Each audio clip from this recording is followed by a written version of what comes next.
Okay, Mr. Nedrow, meeting is yours. Okay, I'd like to call the regular village council meeting for the village of Wolverine Lake, Wednesday, September 9th to order. Please stand for the Pledge of Allegiance. Okay, I pledge allegiance to the flag of the United States of America and to the republic for which and stands one nation under God, indivisible, liberty and justice for all. Thank you. Roll call, please. Dumont, Here. Sinkowitz, Here. Nedrow, Here. Duff, Here. Malik, He's here somewhere. Mr. Malik, He's muted. Scott, Here. York, Here. Okay, additions to business. I'd like to add to new business item 10 would be number 5, South Commerce Pathway discussion. Right, I'd like to add, Mr. President. Okay, Bob, go ahead. Well, I'd like to add, is there a treasurer update as to finding a treasurer? I'd also like to add the correspondence letter that was sent to the council members by members of the head of the board of Parks and Recs. Oh, And I'd also like to find out the status on Robert Watkins Jr., who keeps sending council letters and all these different things about a firearm of some sort. If this is something. I don't that should think be we necessarily resolved. need that as an I don't agenda know. item. I think we could probably ask the chief and his report to update us on Mr. Watson. That'd be okay, chief? That'd be absolutely fine. Okay, and as far as administrator and the treasurer update, I believe we'll be discussing that on a regular basis anyways. Well, it doesn't state anything in our Yeah, there's agenda, nothing on the agenda, so okay? we could probably put that as item G, I guess. So that's why I want to make sure it's not passed Yep. over. So we'll put item G, administrator and treasurer update. All right, And Mr. President, yeah, go ahead, Mr. Scott. correspondence letter. So I'm gonna recommend that you not add that as a new business item, that it's correspondence that you can receive and file.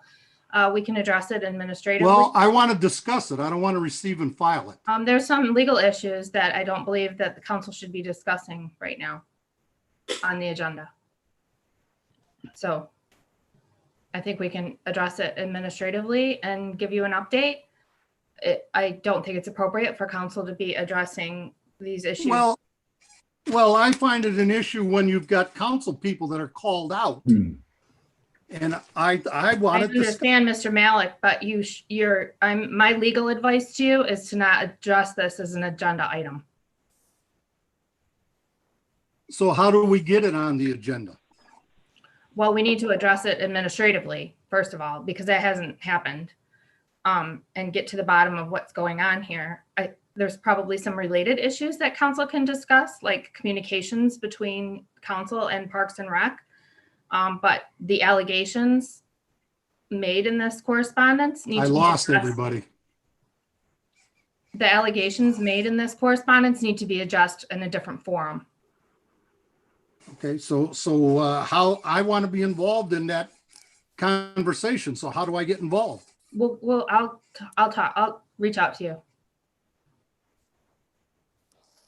Okay, The council's going to get an update about this, but right now I don't think it's appropriate for council to be addressing this as an agenda item. This hasn't been discussed with legal counsel. I don't even know if these parties have their own legal counsel. There's a lot of accusations made in there that I don't know the basis for or how I founded lost, they are. I think your feed is freezing, Bob.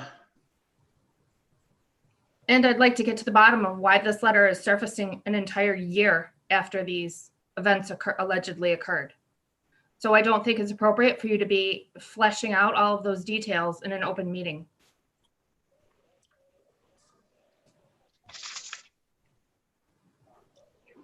It doesn't look like Bob is with I don't us. think Bob's back yet, yeah. Well, I told him that if he was having issues, he could call in. So hopefully he can call in and Right. be a phone participant. And I've got his number, so I know who he is. Okay. You know, folks, it's a shame because I'm the least qualified to handle this kind of a meeting with a computer or the cell phone. And Bird Bob gets cut out of every one of these. It's gotta be his server or his Yeah. I have an Got extra some strength, updates. signal strength or something. Needs it.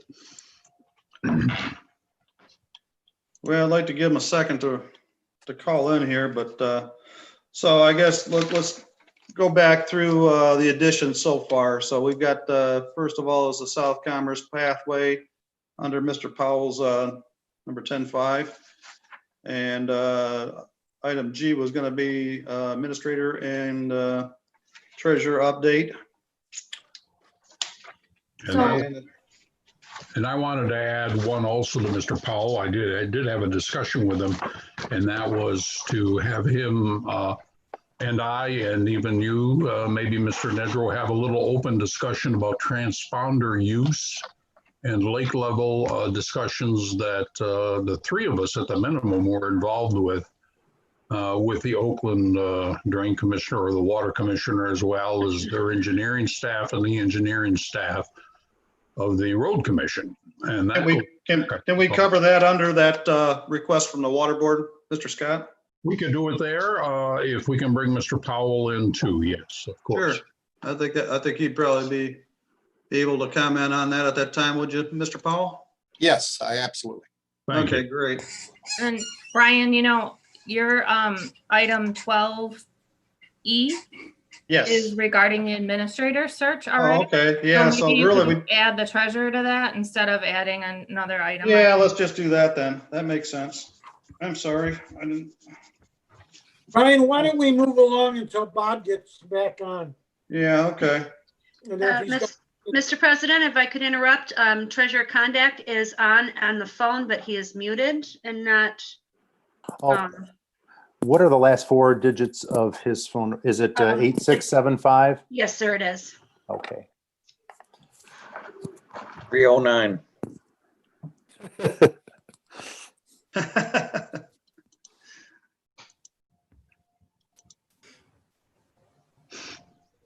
We have him joined up yet? Mr. Condek, if you press *6, that will unmute yourself.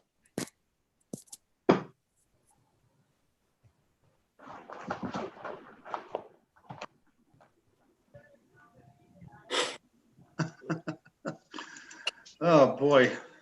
Well, these meetings are so much Technical fun. difficulties.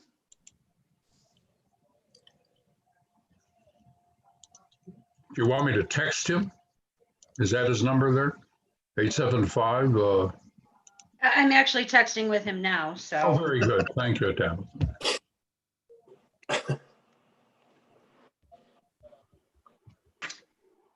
Well, I hope it doesn't rain anymore. The lake level is high enough. The grass is tall enough. Grass is getting green again, that's for sure. Yep. Mr. Condek, if you can hear me, if you hit *6, that will unmute yourself.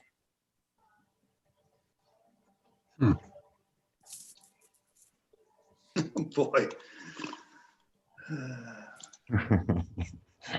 We were on a roll too, you know? We should put up the plastic barriers and meet downstairs next time. I vote for that. Yeah, this is.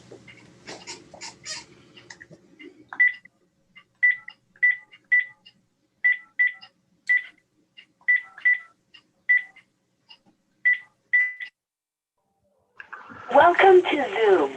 Enter Boy, anybody having any good jokes? Yeah. Oh, yeah, but I. don't know Good, about- clean jokes?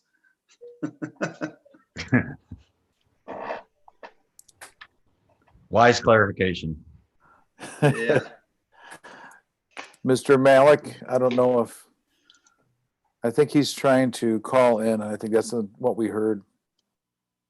Oh, he was on, but he froze up again. Yep.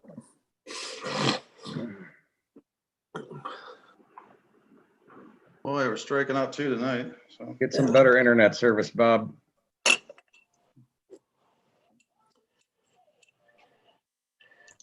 Well, the good thing is Bob Malik's as patient as I am.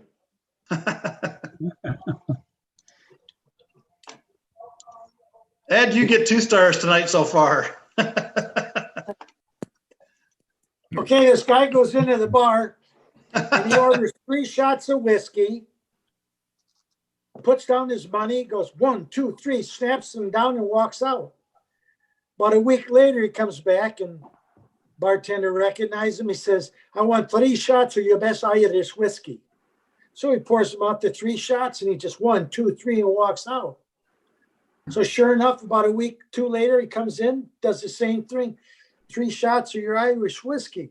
The bartender says, hey, I'm kind of curious. Why you get 3 shots of whiskey and you snap them right down and walk out? What's the deal? He says, oh, me 2 brothers, Sean and Pat, I think are still in the old country. So we like to pick a time where we all having a drink together. Oh, he says, that's kind of cool. Doesn't see the guy for about a week or 2. He comes in, he says, bartender, give me 2 shots of your best Irish whiskey. Bartender says, oh, shit. I wonder if maybe one of his brothers died or something. And he says, hey, you always come in here and get 3 shots because you're doing a toast with your brothers and you. He said, did anything happen to one of your brothers? He said, no, me brothers are fine, but I just quit drinking. Okay, that was good. We have two people in the waiting room. Well, somebody named Jim in the waiting room as a video participant. Would he be, would that be Mr. Condek using a different device? There we go. I'm sorry. Here we go. I see his iPhone.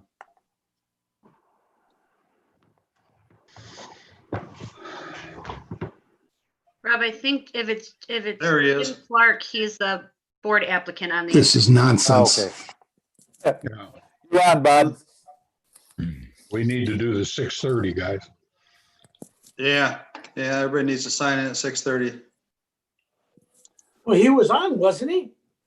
Yeah, this is something to do with his feed, I guess. Why can't we have the next meeting in the building with the spacers that we had last time? Yeah, put up the plastic. Well, I think it's Rob referring to that Jim. That was probably Mr. Clark, like Tabitha was Yes. saying. He's an applicant to planning. Okay, And, he's in the room. So, okay, great. So I think we have everybody back here now. I believe so. Mr. Condek is, Zoom. Enter your music, followed by Running. pound. Mike, can you hear us?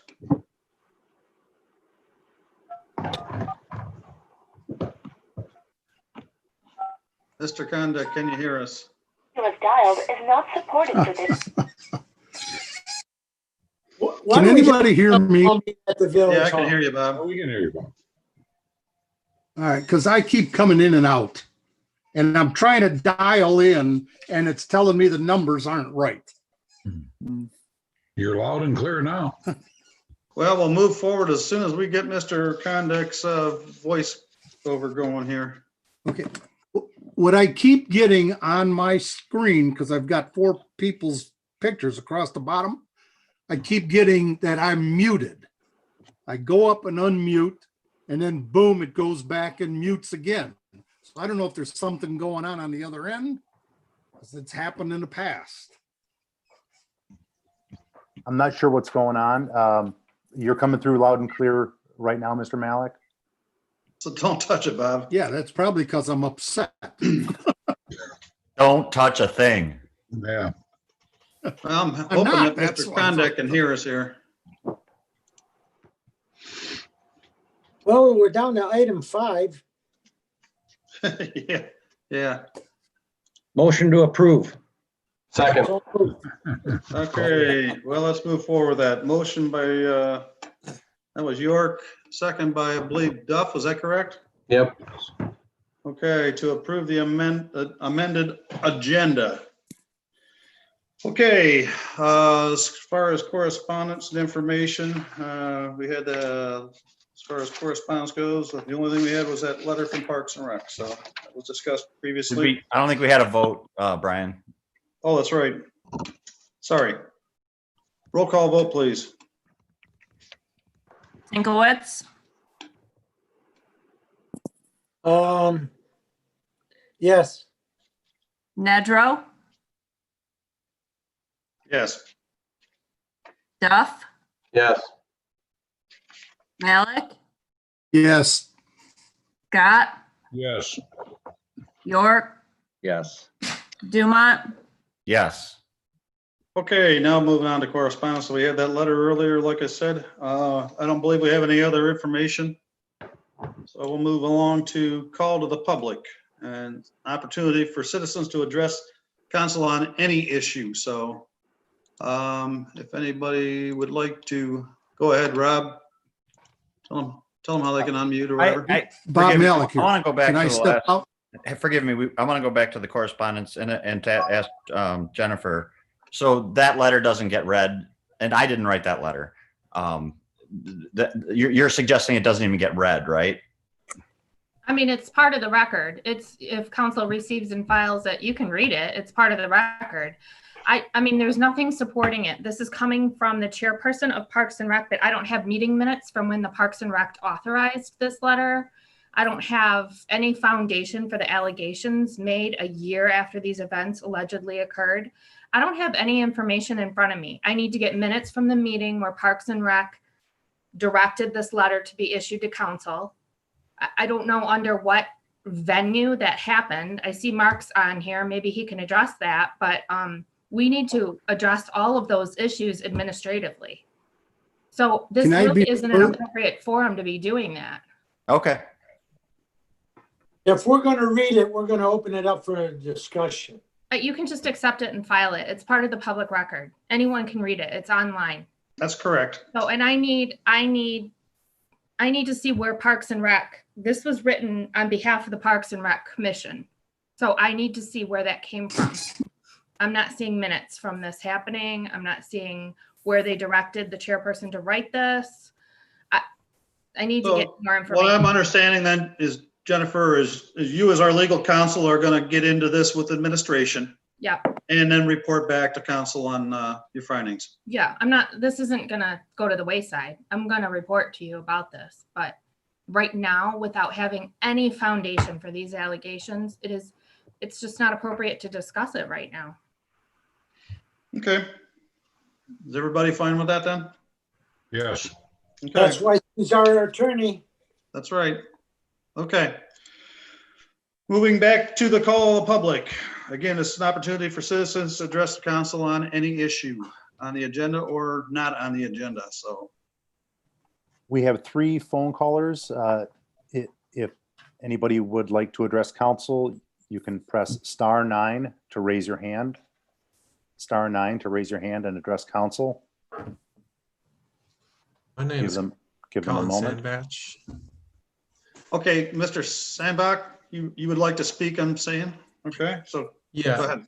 I'm a resident located at 2264 Woodlawn Street, and I'd like to speak on item 12D or be a part of the discussion during the discussion of item 12D. Okay, I don't have any problem opening up, anybody else on council have a problem opening up to Mr. Sandbach on that item? Nope. No. Okay, good. Anybody else? No other members of the public have raised their hand. Okay, seeing none. Give it a 1, 2, 3. Wait a minute. One person did raise their hand. Phone caller with the last 4 digits, 5432. I will ask you to unmute yourself by pressing *6. And then you'll be able to speak. Okay, go ahead. Good evening. This is John Stevenson. I'm also wishing to comment on item, I believe it's 12B, that Mr. Sandbach also wishes to comment on concerning the easement. I am the son of Betty Stevenson, who lives at 2298 Woodlawn, and I'm also acting in the very fortunate role of her attorney. Okay, just for clarification, that was item 12D as in dog. Thank you. I misheard Okay. Mr. Sandbach. Yep, no problem. Anybody else in the public? There's one. Going twice. We have one more Okay. phone caller with the last 4 digits, 1556. I will unmute you, and if you hit *6, you can unmute yourself. Okay, go ahead. Hello, this is Matthew Nielsen of 1005 Mellow Street. I also wish to comment on that same agenda item. Okay.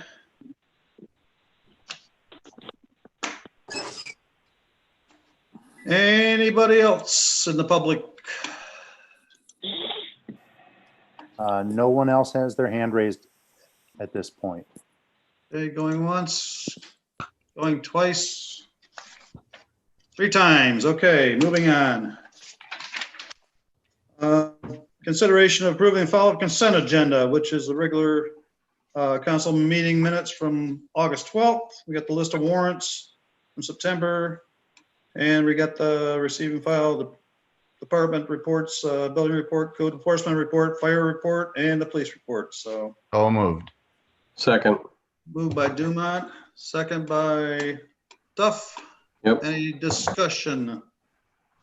Roll call vote, please. Nedrow, Yes. Duff, Yes. Malik, Yes. Scott, Yes.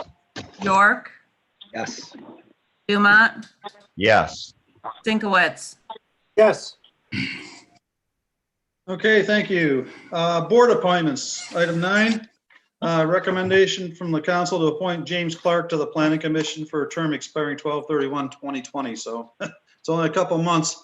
I happen to be planning liaison, and Mr. Clark came to planning last month and checked the box as far as getting on planning first. And he's been in the village here for, I'm trying to remember, what was it, 4 or 5 years, Jim?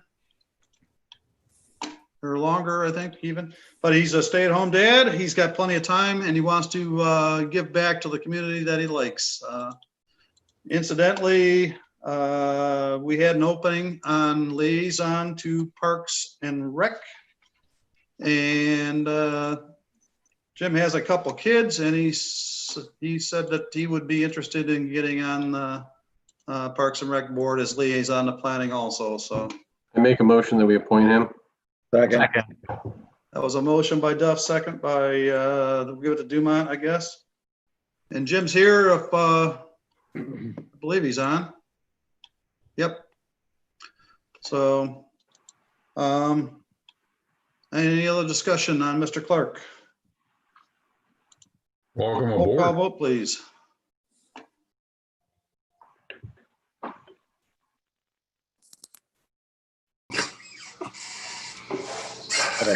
Is that a Yeah. hand raise, John? No, I'm waiting for. I don't think Tammy heard you. Oh, Tammy, roll call vote, please. Duff, I'm sorry. Yes. okay, Malik, Yes. Scott, Yes. York, Yes. Dumont, Yes. Sinkowitz, Yes. Nedrow. Yes. And thank you, Jim, for stepping up. And I believe you'll be sworn in at the village office. When you go in and sign the book to get on planning. So thanks again, and look forward to seeing you at the next planning meeting. So, Thanks, Jim. okay, moving along to item 10, presentations, recommendations from Engineer Powell. First of all, the Benstein Path update. All right, this is pretty straightforward. If you've been by the pathway there at Clara Miller Park and Benstein, you've seen that the area has been prepped for the 8-foot walkway there on the village property. We are, when we move further to the north, we move into the road commission right of way. The permit has been applied for 4 weeks ago now, and it has not come to the contractor. The work that we've done in the Clara Miller Park property, that is outside the road right of way, so I authorized it to get started. If we move to the north, we would be violating the road commission policy of starting their work without the permit in hand. They've cashed all the checks. They've approved all the insurances. That's for Mr. Harold Sarter from Sarter Paving. And we're just waiting for that permit to come before we can authorize the work to be done there in the road right of way. That being said, unless council had anything else on that. I'd also point out that the DPW very nicely removed the pathway just east of Biscayne at Wakedo. That's where the tree roots had broken up all that asphalt and made it very rough.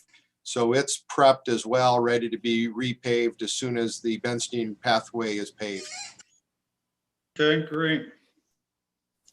Item 2 then would be the Vita Trail Extension paving update. Okay, this one's got some discussion that I need from council. If you've been out there, you've seen that the paving is completed. And it is all set for the building of the memorial and also for the striping. And I'm going to credit Chief Ellsworth for pointing this out. And sometimes I don't see the forest for the trees, and the existing parking lot is black in the areas where there's new asphalt, and grade oxidized asphalt in the old locations. As an idea, at least to give council some discretion and some input, I received a quote from our crack sealing contractor, A&R Crack Sealing, and really their specialty is seal coating as well. And we've provided in your packet, hopefully, a quote from A&R to seal coat all the existing asphalt, all the light gray asphalt that's kind of patchworked there a little bit. That would turn it dark and match the brand new asphalt. If council was going to do that, then obviously we'd want to do that before we stripe the parking lot. Yeah, And, Mike, can we make a motion, Mr. President? I'll second that. I'd like to make a motion. We spend the $750 to seal the parking lot before striping. Yep, second. Make it all look brand new. Okay, so that was a motion by York, second by Duff. Any other discussion? Roll call vote, please. Malik? Is he there? Hello, Bob. Malik? Come back to him. Scott? Yes. York? Yes. I lost everything. Just say what your vote is. Dumont? Yes. Sinkowitz? Yes. Nedrow? Yes. Duff? Yes. Malik? Yes. Thank you. Nice. Well, look, it keeps cutting out. That's All okay. right. You're good. I don't know who's pulling the plugs. Sure, not me. Okay, I'm assuming that we have the pay request for Sarter along the same lines with this, Mr. Yep. I make a motion that we pay HG Sarter their $12,350. Second. Motion by Duff, second by Dumont. Dumont. All right. Any discussion on that? Roll call vote, please. York? York? Yes. Dumont? Yes. Sinkowitz? Yes. Nedrow? Yes. Duff? Yes. Malik? Yes. Scott, Yes. All Thank you, right. Council. Anything else on that, Mr. Powell? No, that pretty well wraps that one up. And so the next one is on the crack sealing program in the village. As council knows, every year we try to fill the cracks that have developed over the summer and over the winter to prevent water from migrating down through the cracks in the asphalt and then expanding in the frost in the wintertime. And I believe council wisely upped the budget this year. We're up over approximately $21,000 or higher to be able to do the entire village. I was only able to authorize about halfway through the village in previous years. The budget is such that I believe we can have the entire village, all the roads in the village crack sealed. Now, I won't recommend doing this crack sealing on roads that are beyond repair. This is for A&R seal coating. Again, they are quite frankly half of what all the other bidders have been throughout the years. And so I recommend that we hire them to crack seal our roads again this year. So moved for 19,600. I'll make the motion. Not to exceed 21. I'm making the motion. Okay, Ed, motion by Sinkowitz, second by Duff. Any other discussion on that? I know A&R's done a good job in the past. Anybody else? Well, and the crack sealing program has worked out great. It's Important. Yeah. It really is. Okay, I'm sorry, could I? yeah, go ahead. Bother you a little bit? That budget was based upon, quite frankly, a lesser number of lineal footage of cracks. And that was their judgment. My recommendation is per the approved budget, and then I'll just make sure that we're very cognizant that we stay under that budget. But we've budgeted more than 19.6, and I'd hate to run out at their number at 19.6. Yeah, I believe the motion was for the 21,000. That was Not to budgeted. exceed, yep. Okay, So, thank you. Was. okay, thank you, Mr. Powell. Roll call vote, please. Dumont, Yes. Sinkowitz, Yes. Nedrow, Yes. Duff, Yes. Malik, Yes. Scott, Yes. York. Yes. Okay. Thank you. Next item up is the discussion bids received for Clara Miller Park restroom building. All right, now this one's I want to make sure that council is not confused on this. We sent out 9 requests for local builders in the area that would like to participate and possibly build this for the village. I want to make it clear as well that I do not believe that council maybe discussed it thoroughly enough to decide, is this the size addition that you'd like on that area? So what I've done, I've summarized the 2 contractors that I received bids on last week, New Babcock Homes and P&B Development. They are quite frankly very close. That means that really they did their homework and they did a good job pulling their bids together. If you see there, New Babcock Homes was at $65,340 as the base bid. Then they had a price for adding construction fencing around the structure. And I had them separate that out because DPW may have fencing that they can put around the structure if necessary to save those funds. As you can see, that's the lowest price, and then it jumps to $2,300 on the next one. Painting the interior of the existing structure. They're going to be removing some of the partitions in there, and you may want a fresh coat of paint on the inside of that one. The re-epoxying, putting epoxy on the floor, that's part of the base bid, and so that is that's part of this particular project. And then I wanted council to be able to decide, instead of the the 15 by 25 foot width. You can see here that the new Babcock homes had a price of $4,800 for every 2 foot of expansion. P&B had a price of $36.12. When you do the math, I think I represented that if you had more than 6 additional feet, that would put P&B lower if you were going to expand it by that much more. And then not to necessarily complicate things a little bit more, but over the weekend on Monday, I received another bid, and I was able to receive it yesterday and evaluate it today. And I sent out a revised, someone that I had invited. I do not know them, but they were invited about 30 days ago. He called me and said that he had some personal problems and some issues that he didn't get his bid in last week. He just sent it on Monday, and it is it's substantially less. It's about $7,000 less than the previous 2 bids that I just went over with you. And it's for a company called Property Renewal LLC.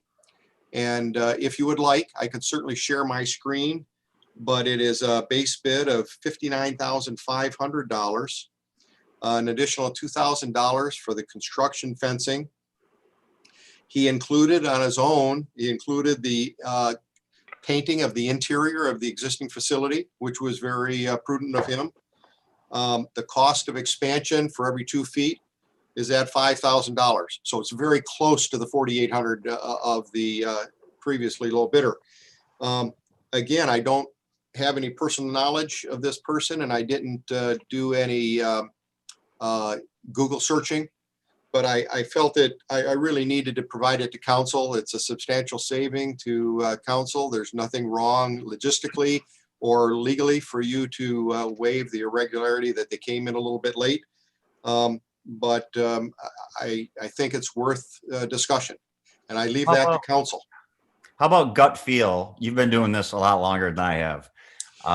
What do you think about the contractor that had personal issues and trying to save $7,000? Do you think there's a risk there?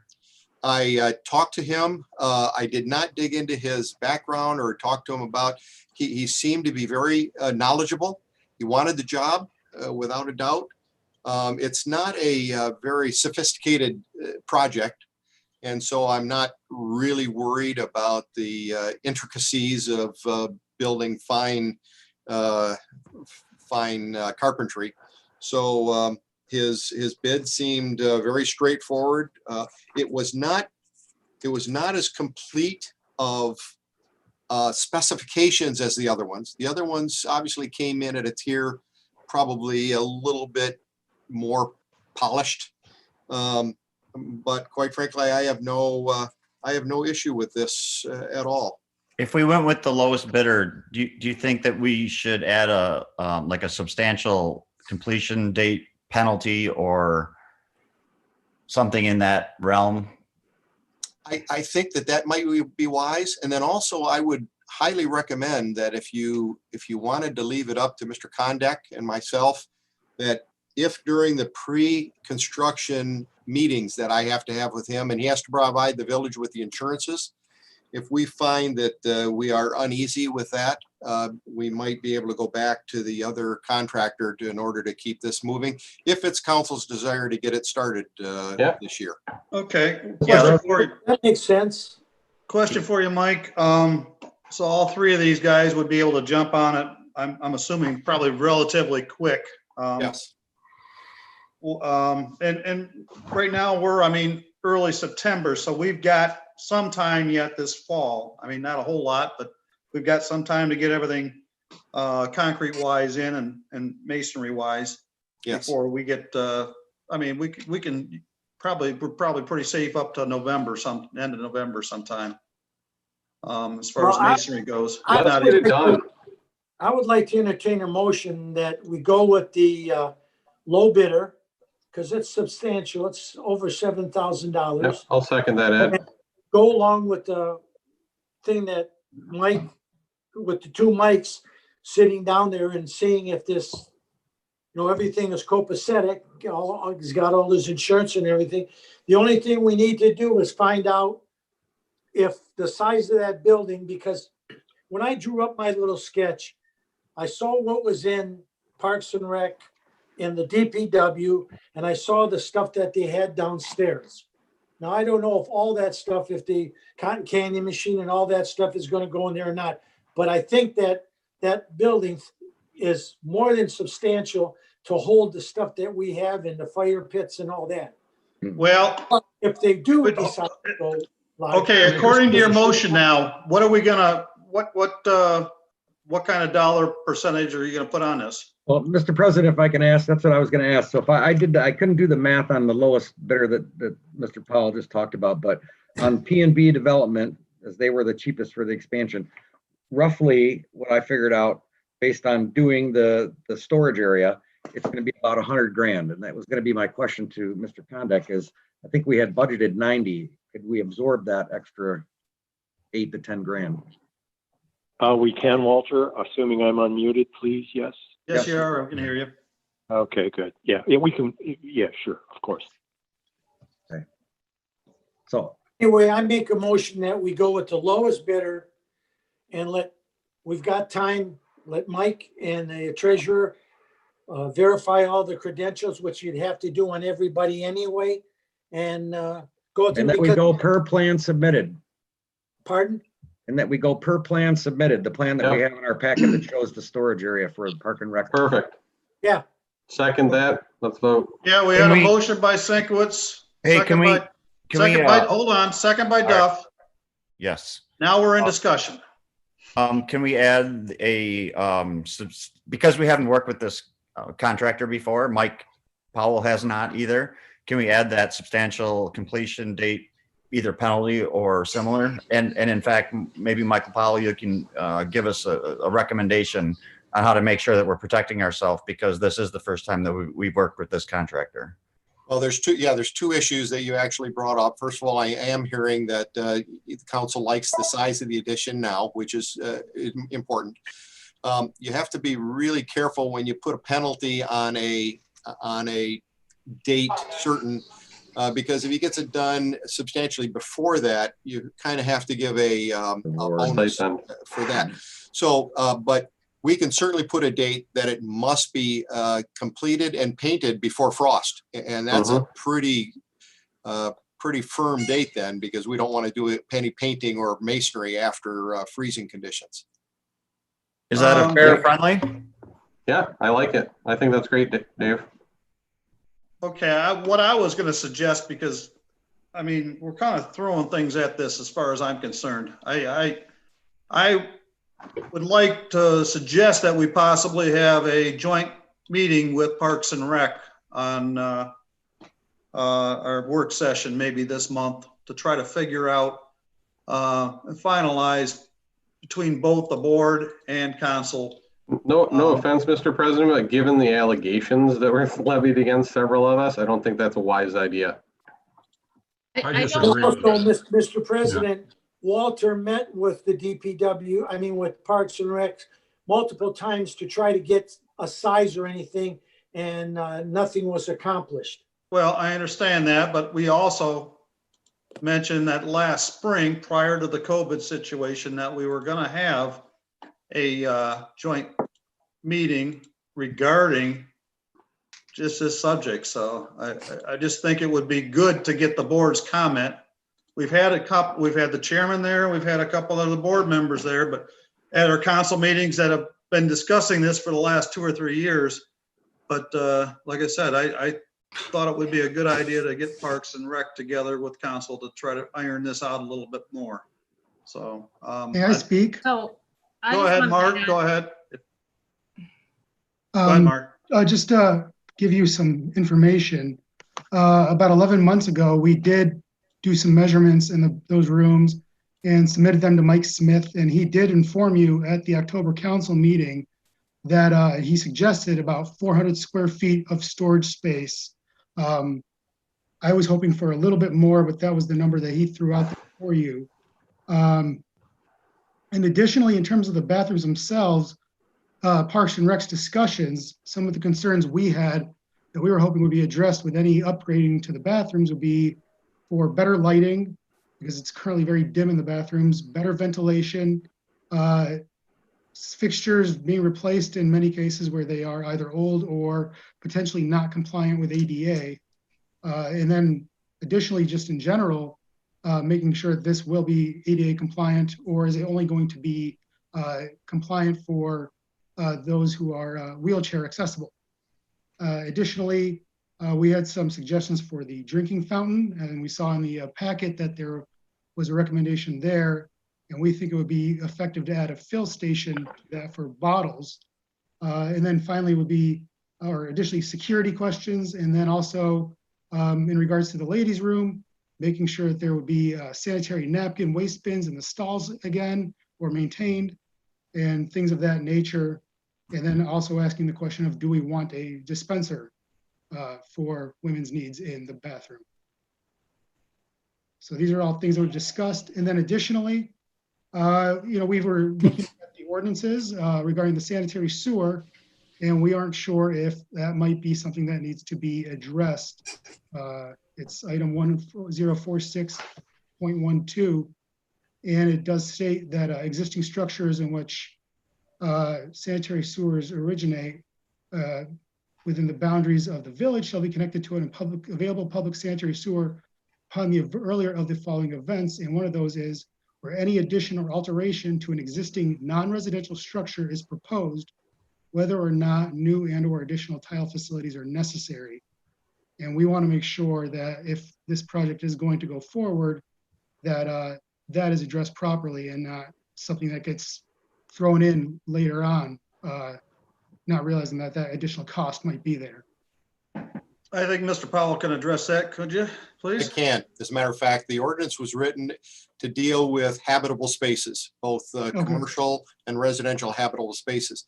This building is not a habitable space, and the structure that has the plumbing in it is not being expanded. It's just being renovated, and we're adding a storage facility onto it. The septic field has worked fine. There's no sign of any failure in it whatsoever. And so I believe council is very within their right to interpret that as not needing a connection to the sanitary sewer. Okay, great. As far as the ADA compliance, Mark, I believe that this is going to be completely ADA compliant. Yep. That was my understanding of it originally. It'll have to be. To the vote. As far as any of the other issues, it's council's pleasure whether we want to have that joint session with Parks and Rec. Or Mark, would you feel that that would be helpful, or do you feel that would be non-issue at this point? Well, I'll say this. I mean, when I brought it up to the board at the last meeting, and I asked them specifically about, I asked them, do they feel that they have been appropriately involved in this plan for our park, and nobody felt that they have been. So it might be useful to have that opportunity. Okay. So, and just Brian, to address Mr. Duff's comments. So Parks and Rec is not a legal entity that, it operates on its own. It is an arm of the village. And so I need to get to the bottom of what's going on with that commission, and why they would direct this letter be submitted to council. And I plan on doing that starting tomorrow. But they are still your Parks and Rec commission. So, I would encourage communication and collaboration. And then I can handle getting to the legalities of how this letter got authored, where it's coming from, when this meeting occurred to discuss these issues, what these issues are, is there independent legal counsel, all of that. So the Parks and Rec committee can't have a lawyer itself and go against the village, because that's the village going against itself. But So as individuals, they could. I need to establish Right. what these individuals' objectives are, and what is going on here. Well, I would like to think that if we have a joint meeting with the Parks and Rec Board, that we would, to discuss this issue as far as the building, bathroom addition, that, you know, we could be civil, both parties would be civil at that, and have an open discussion and try to resolve, you know, what we're trying to do here is try to make a nice building and nice restroom, update the restrooms for everybody in the village and surrounding areas for the park that we could all enjoy and use. So, Mr. President, just a point now. You talked about whoever we hire as a contract, and it sounded like we're leaning towards this guy that is the best bid. Mm-hmm. Everybody has a schedule, and if we start holding more meetings, you know, we've had snow on the ground in December and we've had freezing temperatures. So if you're telling us that you want this building done and painted and everything, you can't paint when it's freezing outside, and you might be making it a tough thing for a contractor to have everything done before winter sets in, because you got electrical lines that have to be moved and everything. I call for the vote. That's fine. All I was doing was asking if it would make sense to have a joint meeting within the next 2 weeks to finalize some issues, but I guess we'll take that when we get to the work session. So, Mr. President, go ahead, Walt. if we can amend the motion, I think that I agree with everybody's comments that this is drug out a long time because we can't agree on the storage and the size of the building. But I think everybody agrees that we want the bathrooms updated.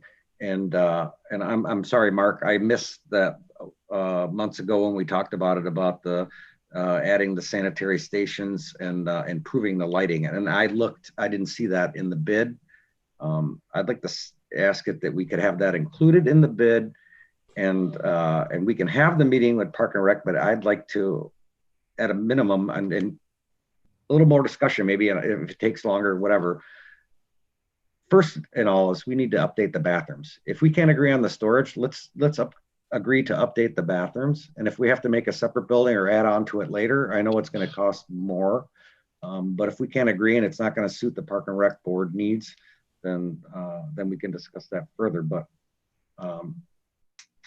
I totally agree with you. I'd like to see the bathrooms done too. And all I'm trying to do is trying to resolve, trying to get 2 weeks to get us together so that we can move forward with the whole project. Mr. Powell, please.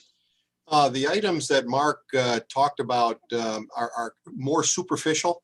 There's not a lot of structural items in what Mark was talking about, the lighting in the existing restrooms.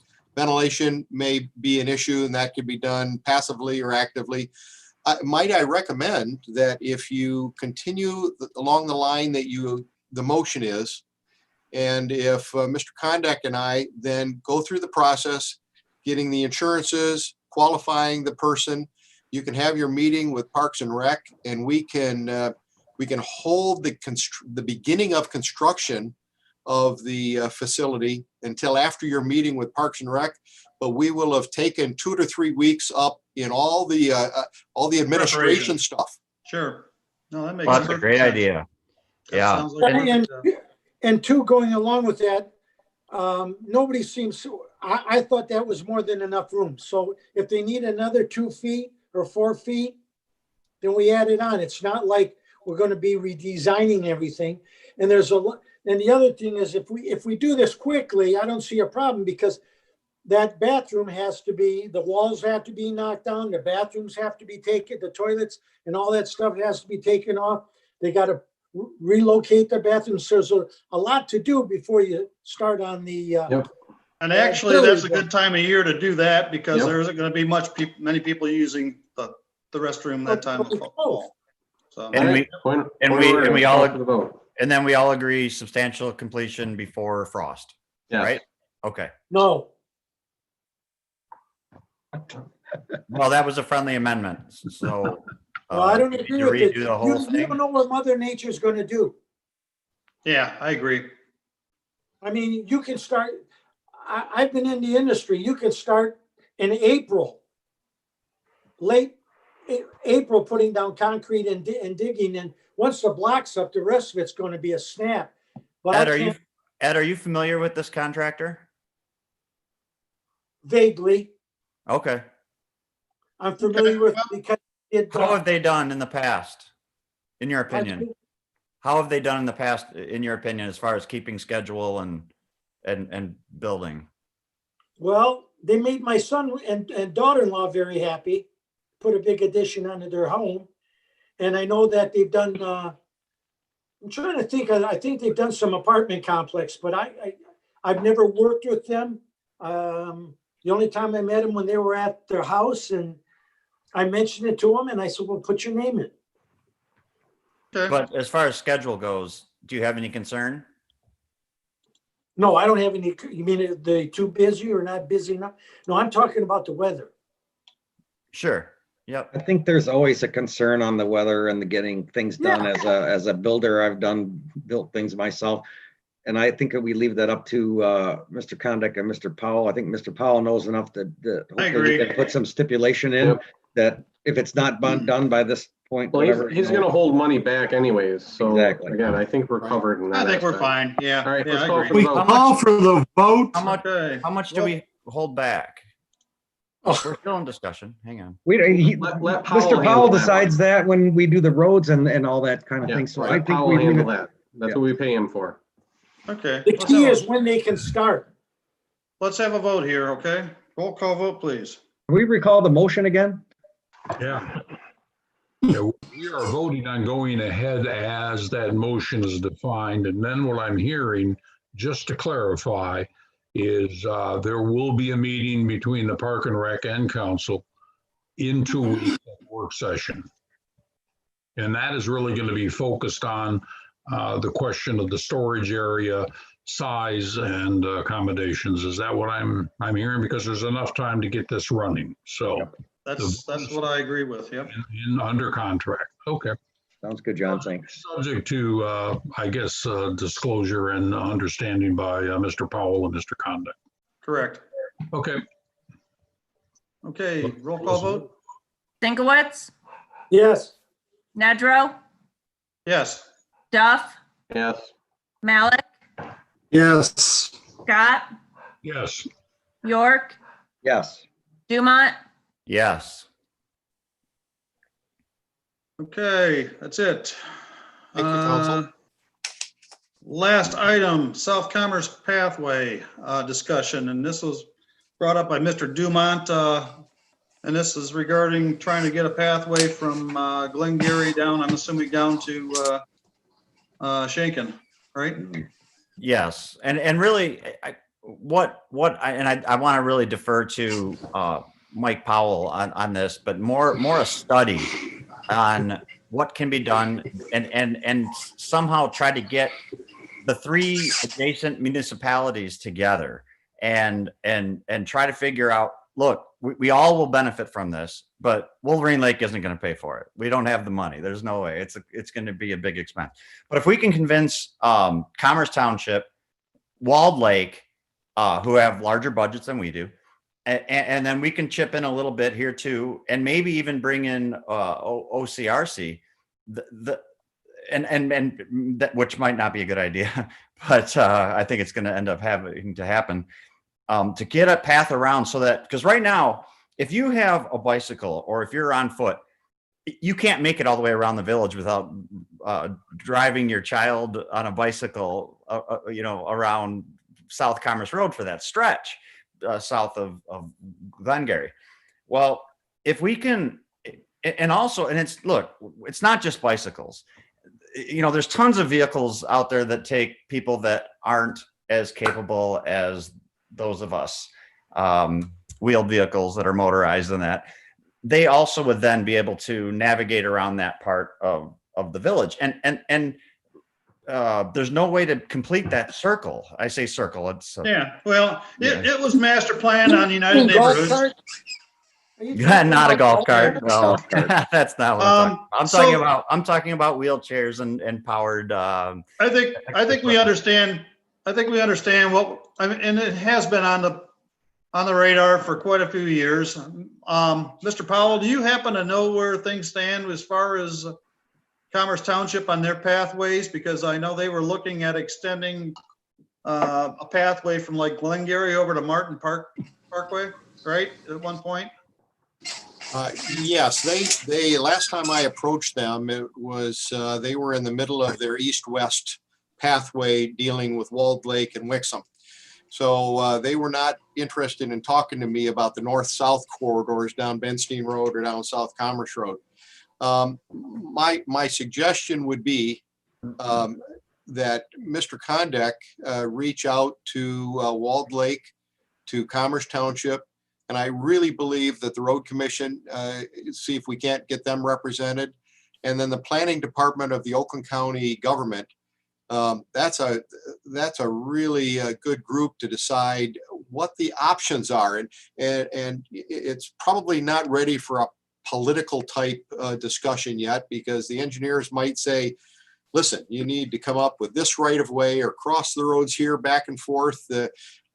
I might recommend that we spend 2 or 3 hours as the engineers and the owners of the Road Commission and see if we can't propose something to bring back to our various councils and boards, and see, we can even put a budget down for something like that.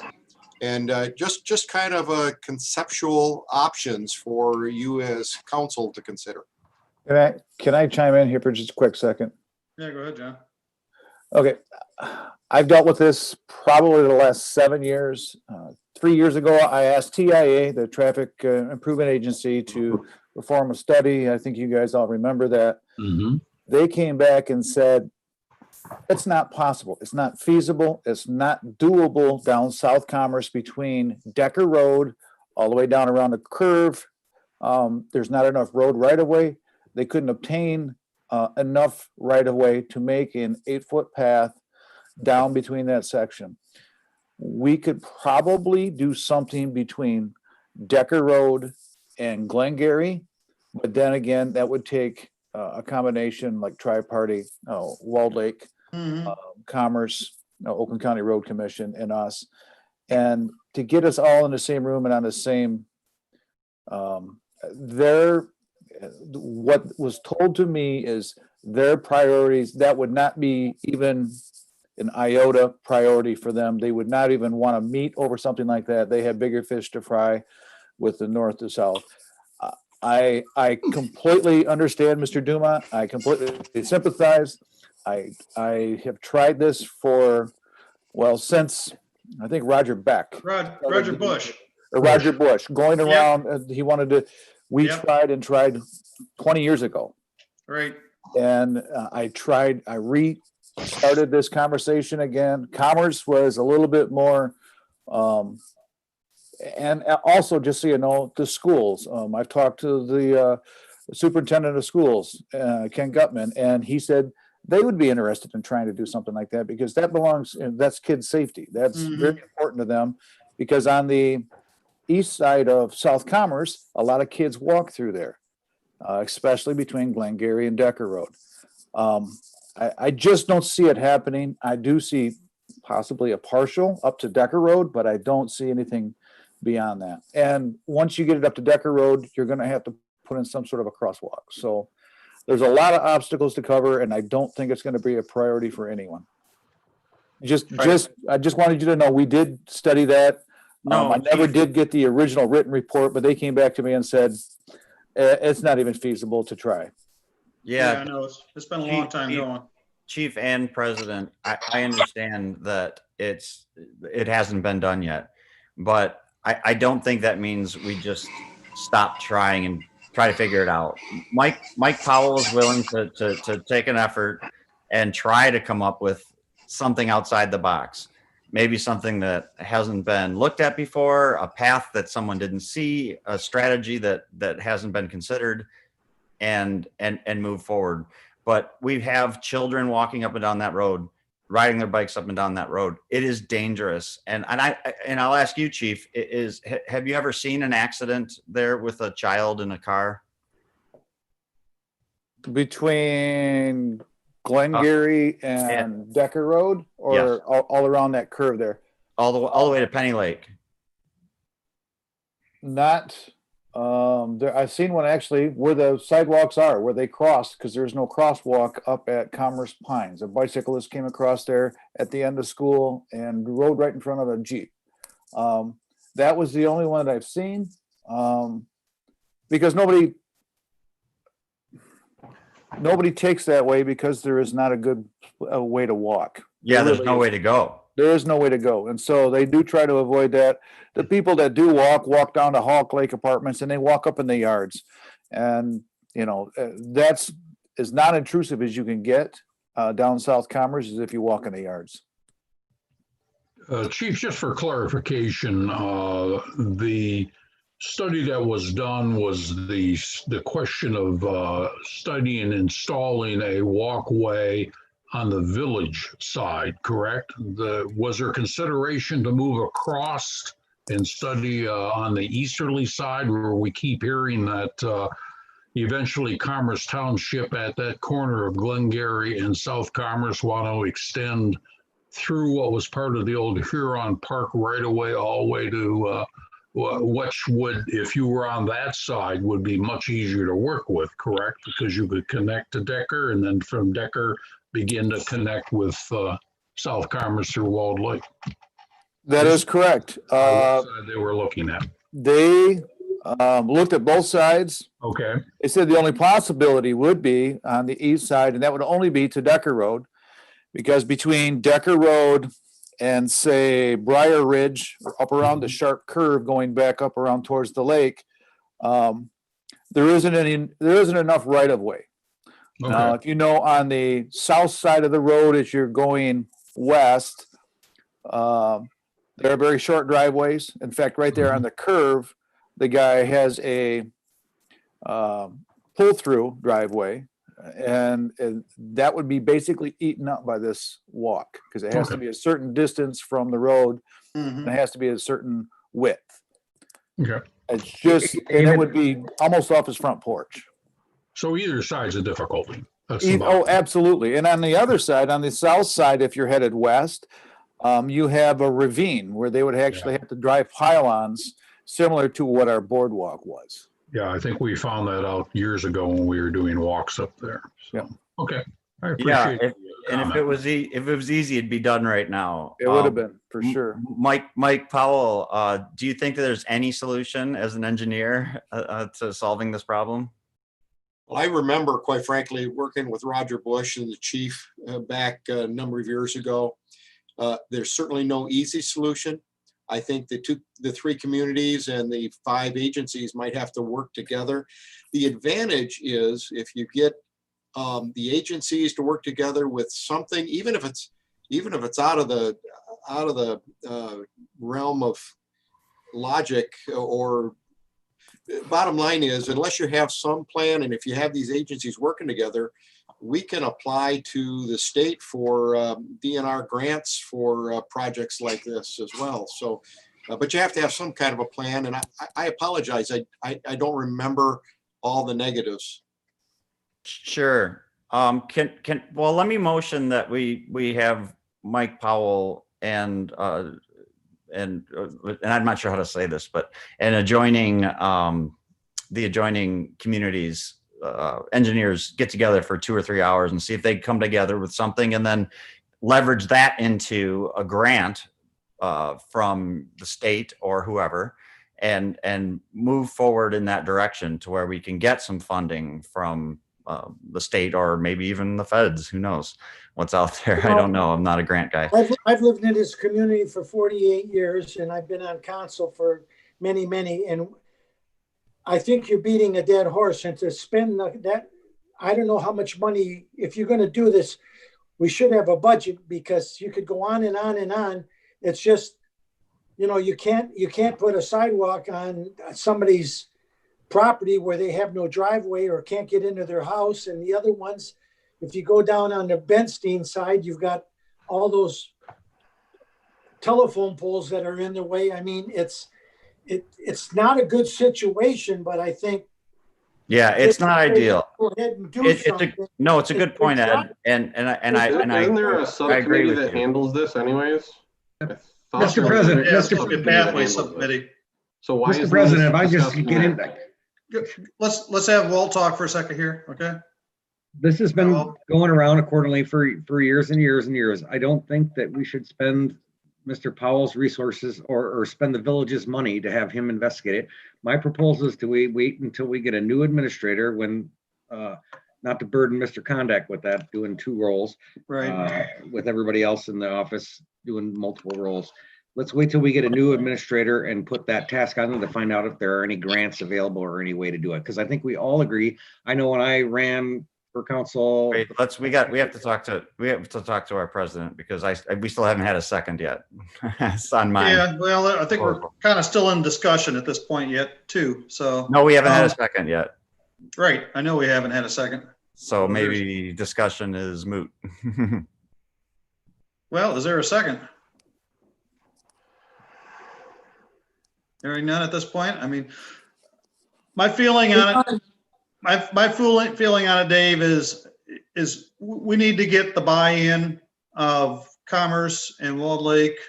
That's what I was able to- trying to do with my motion. Yeah, I understand that, but I guess going with engineering on it before you have the buy-in of the communities, we might have to go a different No, way. and- for a study, not a buy-in, just a study to figure out what would have to happen because you can't sell anything if you don't know what has to happen. But I understand, but I think we need to have the other communities in that, amenable to that study also, right? I mean, they need to agree to put a study together, so we need to have some discussion with Commerce. That's And- what that was my motion, is that this discussion happens. That's all I'm asking. But I think we need to do it administratively, not through engineering, is what my point is. So, Mr. York had a good suggestion. I'm There's no asking that sense in let's the move on. the administration asks the engineers to talk to each other from the municipalities. That's my well, that's what I'm saying. Before we even go to engineering, you gotta have buy-in from administration though. That's my point. And that's where I think we need to go. I mean, we need to talk to Commerce Township, maybe Parks and Rec or their administration to find out how high of a priority it might be for Commerce Township to partner with us and Walled Lake to get that in. It doesn't matter. My motion's dead anyways now because no one's not seconded it. So it's just David right now. Yeah. Trying to I get think it it's a good past idea. And like I said, we have been trying to get this going, but there's just, it hasn't flown because there hasn't been enough interest or anybody to put enough dollars towards it. So we need to keep working towards it though. I don't disagree with you. So anything else on that topic at this point? Seeing none, we have no public hearing. So we'll move along to new business finally. Item A, designated signatories. And since Mr. Smith is gone, we have to have a second, well, we've got a couple signatories already. We've got our treasurer, myself and Mr. Scott, but it would be prudent to have a fourth, which would be Tabitha at this point, I believe. That's correct, Mr. Conduct? Yes, sir. So This is a charter requirement, by the way, that we have two signatures. It's prudent financial practice as well. We don't want to be doing rubber stamps or anything like that. It's a review process at the same time as it's something that passes muster at the bank. So moved. And we did this before in the interim. Yep, when we sure Nathan did. Yep. So that was a motion by Duff, I believe, Second. correct? Yeah. Second by District Dumont. Any discussion? Roll call, please. Nedrow, Yes. Duff, Yes. Malik, Yes. Scott, Yes. York, Yes. Dumont, Yes. Sinkwitz. Yes. Thank you, and thank you, Tabitha. Thanks, Tabitha. Okay, recommendation from the Water Management Board. Item 1 is request council approve a purchase of 3 transponders have them installed, monitor lake level, measure depth, temperature, and turbidity, not to exceed $10,000. Mr. President, Mr. Scott, would you like to speak forward first? before that, Yeah, Mr. President, can I, Oh, sorry, Go ahead, Walt. and I missed it from the beginning of the agenda, and my apologies, and I don't know if it's too late, but we agreed many months ago that when we have residents involved, we were going to move them to the top of the agenda, and I know this one's going to be a lengthy discussion. Is it even possible now to move item D up above this item? D, did you say, or B? D. D. He is a dog. I think that makes sense. If you don't mind me, I'll relinquish my positioning. Okay, I guess, The people that have been on the meeting waiting to talk about this item have been on here for a long time. no, I agree. That probably makes some sense. So I don't have any problem doing that. Is anybody else on council? No, I don't think we need necessarily a motion, do we, Jennifer? You should do a motion to amend your agenda. Okay, I'll propose a motion to amend the agenda to move item D up above item B1. that would be 12D to 12B. Oh, yeah, sorry. Prior B, Yeah. actually. Okay, Second. that was a motion by York, second by Duff, I believe, correct? Yep. No discussion, roll call vote on that, please. Duff, Yes. Malik, He's there, I Yes. think. Scott, yes, York, Yes. Dumont, Yes. Sikowitz, Yes. Nedro. Yes. Okay, so we're moving to the easement for 2264 Woodlawn Drive, encroachment upon the adjacent road ending property. So first of all, I guess Brian, we you want should- me to give a little summary? That's where I was gonna go. That'd be great. Thank you. Okay, so last year, this is one of the properties that administrative committee, or maybe it's been a couple years now, talked about doing the encroachment easement. The road ending adjacent to this property has a driveway on it and sprinkler system. So the administrative committee recommended this encroachment easement that would allow the driveway and the sprinkler system to remain so long as if it, your standard language that you include in your encroachment easements, if it's in disrepair, it needs to come out, they have to maintain it, liability, indemnification. Also, they're not allowed to park on this driveway. It's only for ingress and egress into the garage, so no parking in the road ending. This is the property adjacent to this, the road, it is a platted road.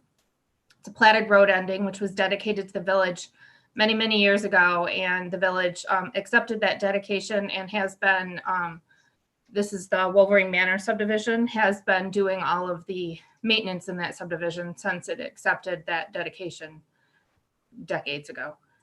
So this is certainly within your authority to grant the encroachment easement, and you have been doing that for many properties in the village because of the encroachments. Right, and as I recall, that was probably a year and a half or 2 years ago, like you said, Jennifer, and at that point, we agreed that we would move forward with that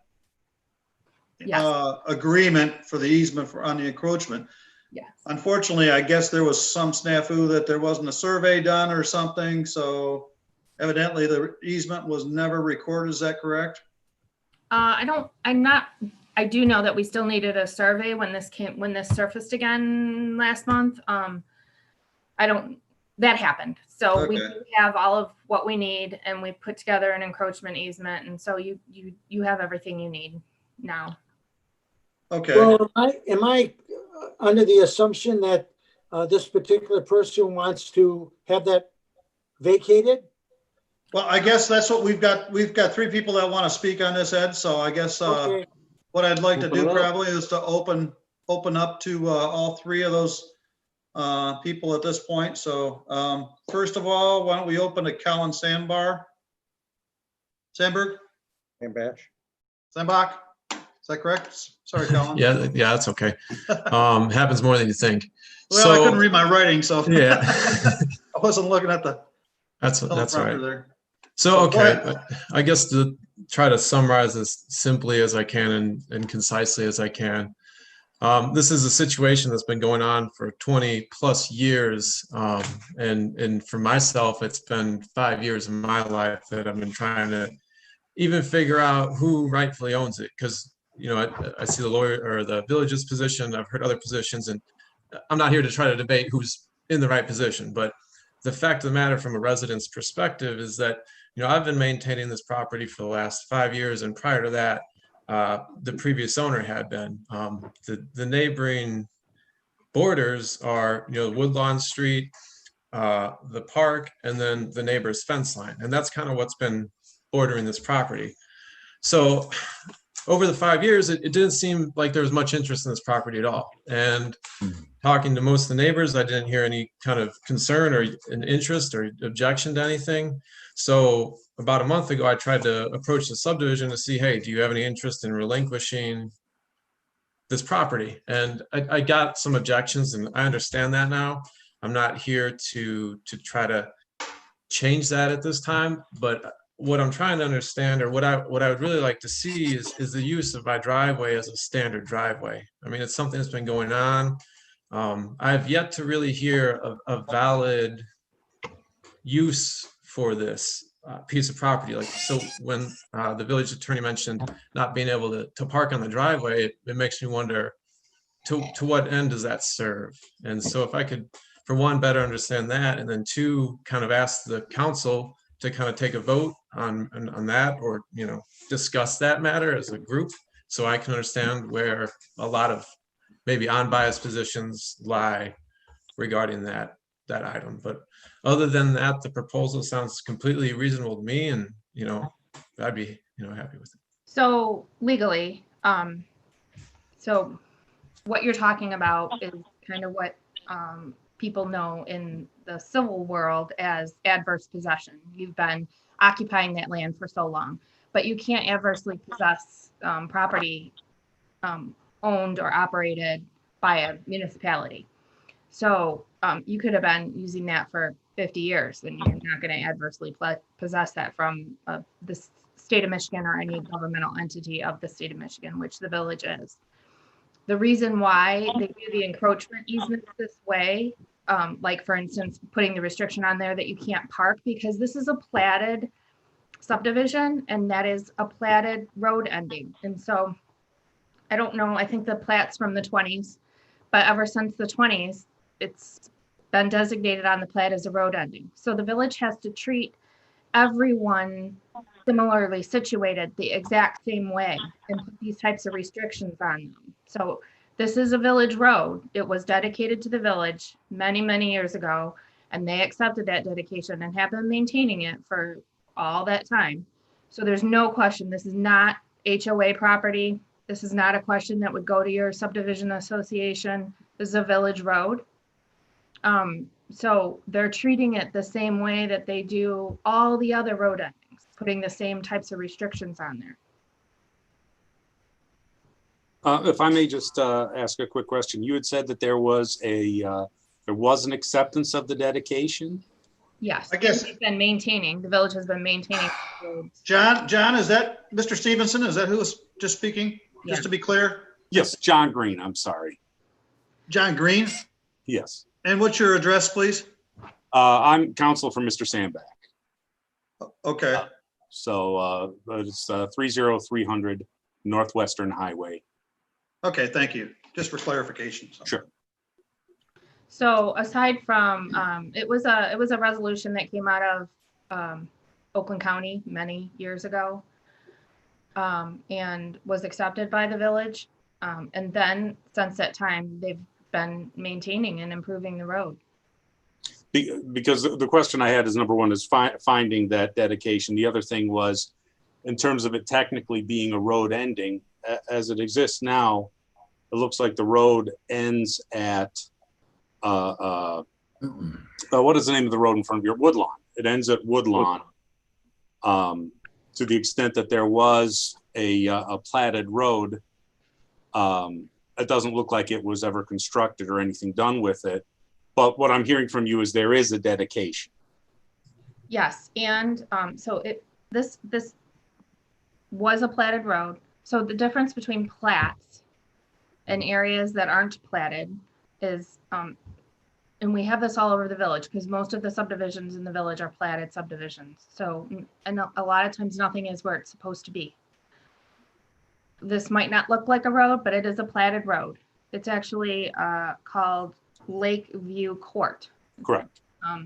And so it butts up to the park that goes around the lake. And that's all road ending. So we have to handle it. It might not look like a road, but it is a platted road. So we have to handle it, one that's been dedicated and accepted as a road. So I guess the question I have is you said it's been maintained by the village. What does maintenance mean, I guess, from your perspective? All of the roads in this subdivision were dedicated to the village and accepted by the village. So all of the roads have been maintained by the village. Now, I mean, common sense, this isn't a paved, this is a platted road, but it's not something that the village would come in and snowplow or, salt or whatever they're going to do because it's not used as a road, but it is a road. So, I mean, what about, I guess, maintenance of grass and trees? And I know that's not like legally substantial, but when you say maintenance, I haven't seen any maintenance going on. This is not a legal standing. This is a observer of the public, not seeing any maintenance by the village for this property. I mean, I can't speak to that. I don't know what they do down there or at any of the road endings as far as maintenance is concerned, but, that would be a responsibility of the village. So technically, if Mr. Sandbach didn't cut the grass or the subdivision didn't cut the grass over there, the village would send DPW down and they would maintain the grass. Yep. And we should have been.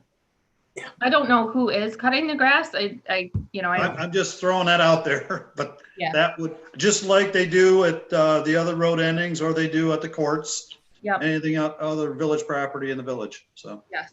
Brian, you might mention that the admin committee went through all the Yeah, we went through all these, all these endings. encroachments that this was just a couple of years ago. We went through numerous properties where there was issues that houses adjacent to the road endings had maybe a portion of their fence on it or a portion of a pump house, say, or something like that. We ended up going through, I don't know, it was probably 10, 11 properties. Was that correct, Jennifer? At Yeah, least. and so they kind of made the decision, are we gonna issue easements that run with the land? So like when you sell your house, you have an easement for that driveway, so it's okay to be there. But some of the properties had, the village only gave licenses, so those kind of attached to the people. So in that sense, once that person is no longer using that structure, it's got to go.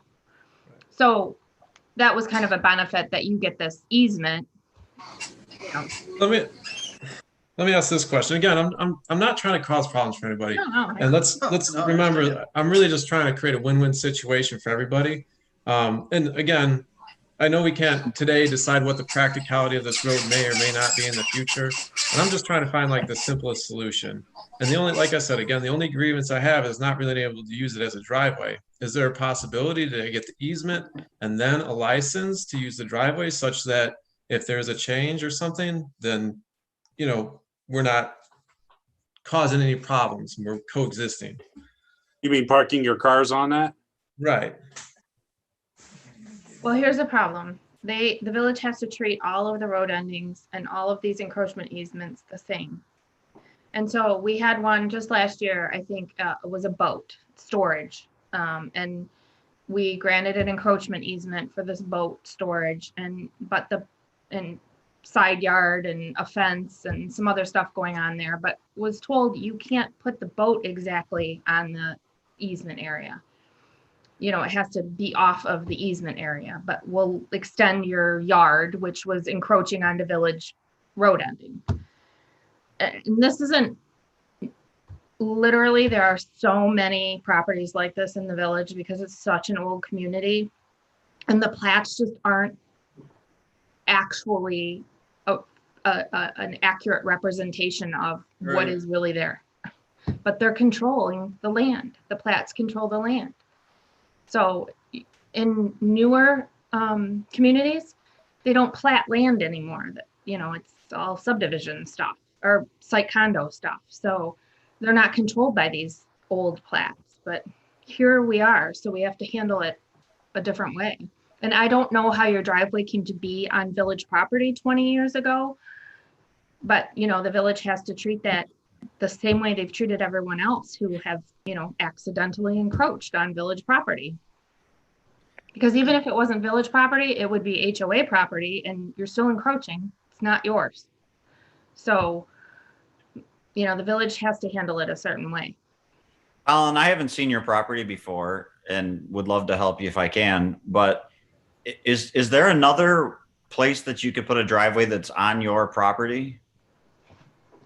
I've got a simple presentation I could pull up if you'll allow me to share my screen. No, even if you just say yes or no, is there a place that you could feasibly put a driveway into your property, or are you landlocked? Not to access my garage. That would be impossible to access my garage and have a driveway on my property. The garage faces, it doesn't face the street. It faces that unfinished road there. So you would have to put a different door on your garage, a new door, a new entrance. Right, I'd have to reconfigure my house. Yeah. And again, it's kind of like, to what end? And you bought it this way. Yeah, I talked to neighbors, so I haven't been around that long, but as far as I know, that driveway's been there for like 40 years. Same thing with the house, it was built like that. It wasn't changed and amended.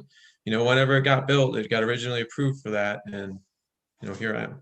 And Mark Duff is the liaison to our ZBA board. And Mark, can you think of any solutions? You have to listen to the lawyers. This What we is pay them for. something that you can get a variance from. This is just, the village, it's a village right away. It's village road ending. The plat, the subdivision was platted in 1925. It's almost 100 years old. So I'm Yeah. sure there's a lot of stuff going on in there that isn't where it's supposed to be. Yeah, But- Jennifer, correct me if I'm wrong, but I don't think the zoning board can even vote on they giving a can't. variance on No. an easement or a roadway. Nope. Nope, they can't. There was also a Matthew Nielsen, is that correct, that wanted to speak regarding this? There is a caller with their hand raised. Caller 5432. I will ask you to unmute. If you hit *6, you can speak. Address the council. Go ahead. Hello, this is John Stevenson. I'm Betty okay. Stevenson's son. She lives at 2298 Woodlawn. We do not oppose the easement, which would allow Colin Sandbach to maintain the existing driveway and the existing dimensions per what the village has offered. We don't oppose that, and we don't oppose the portion of the easement that provides that the existing sprinkler system can be allowed to continue in its current state. We just want to make sure that, to the extent we can, we would respectfully ask that the council not allow for an expansion of the existing driveway. That's our only concern.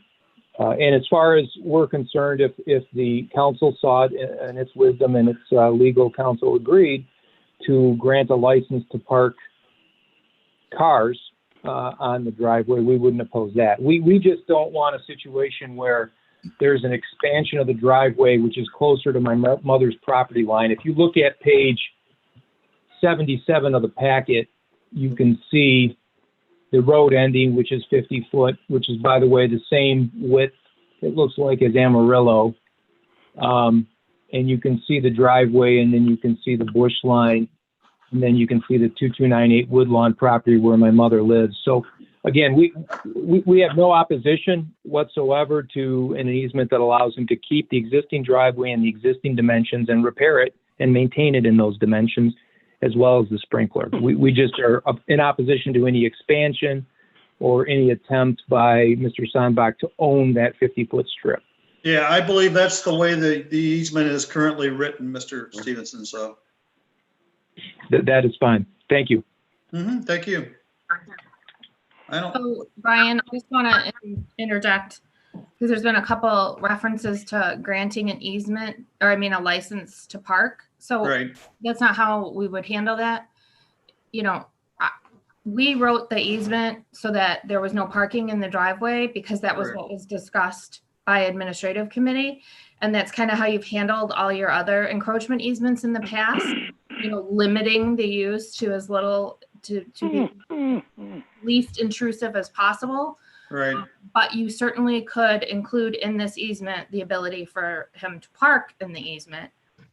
It would be different from what you've done before, but that would be something that would be addressed within the easement itself. Again, it would be, you know, not allowed to expand upon this driveway or improve upon this driveway. No other structures on this driveway. You know, you can't Yeah. put a garage there. It's Do we need a motion to take it back to administrative committee or just we can take it Well, back? we could probably add on to that easement I'd currently. like to the way make a we're motion that we discussing the allow council there. Mr. Sombach the ability to use this driveway. What was that, Mark? I said I'd like to make a motion to Oh, that okay. extent to allow him to utilize the driveway. And then again, the provision that he can't expand upon it or any of that stuff like Jennifer was talking about. So you want to include that in the easement then, Yes. to be able to park on the existing driveway? Yep. And is All that, per the letter from Leanne, but with addition. Well, the only thing is with all the, Second, before we go to okay, discussion. that's a motion by Duff, Sorry. second by Dumont, I believe. Okay, the only thing is with all the easements we have, I'm sure somebody else is gonna come up and say, well, why can't I park on this easement? well, I think when we went through all those easements with the admin though, Ed, I think we treated every one of those issues separately and individually. So I think, you know, that we took care of that the way it should have been taken care of. And, Okay, let me ask you one question. 10 years from now, when that concrete driveway starts to disintegrate, needs to be repaired, is he going to be able to repair it like it is, or will he have to move on to his own property? he has to maintain that. There's a section in there about condition and maintenance of the driveway. So he has But to. he can maintain it right where it's at. correct. the- But no the- expansion. There's a legal description for that in the easement, so he can't. Correct. Okay. All right. Good enough. Any other discussion? Just to confirm, it would run with the land, and whether or not I wanted to do asphalt or or concrete driveway, I would be allowed to do that. Yeah, so you have to stay within, you know, the parameters of where your driveway is now. Okay. And you have to keep it in good repair and maintenance, or the easement could potentially go away. There's almost like a reverter in there. You need to go on mute, whoever's making the heavy sighs. I think that's Bob. I think it's Bob. What's the matter? Oh, it is You're Bob. not on mute, Bob. Well, my iPad keeps telling me that to wait because they're going to let me back in. So Oh, I so got that's onto the what the signs are. telephone, All right. and All right, the so it's not pertinent to 877 this number discussion. doesn't work. Well, we can hear you, Bob. Yeah, Well, we I can know hear that, but this is the worst Zoom meeting I've ever been on. That's not Lucky funny. Bob. I apologize, Bob. Well, thank you. I accept it.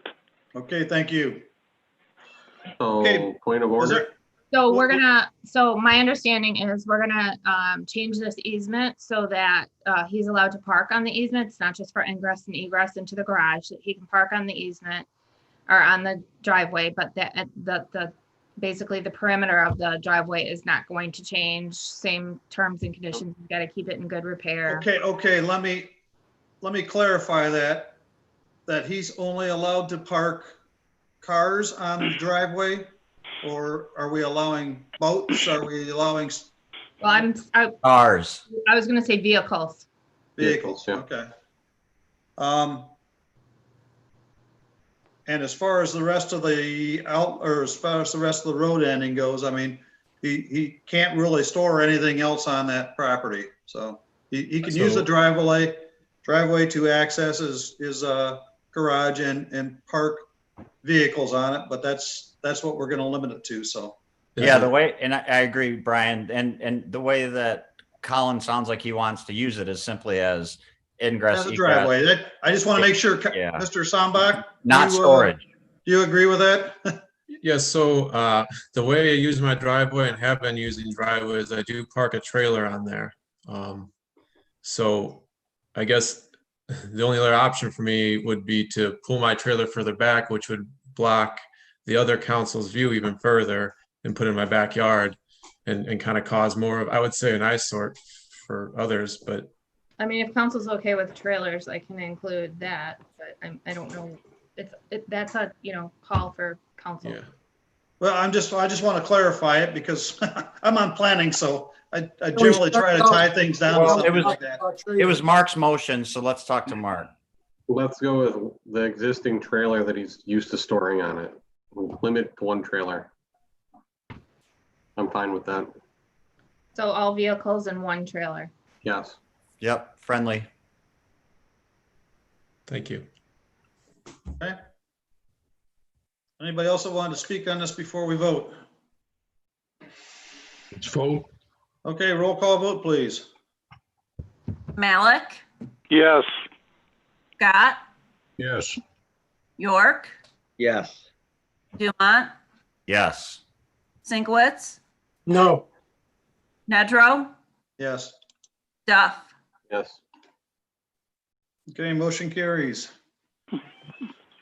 And hopefully that's the last time these easements and things come back up for us, because I thought we took care of all these last time.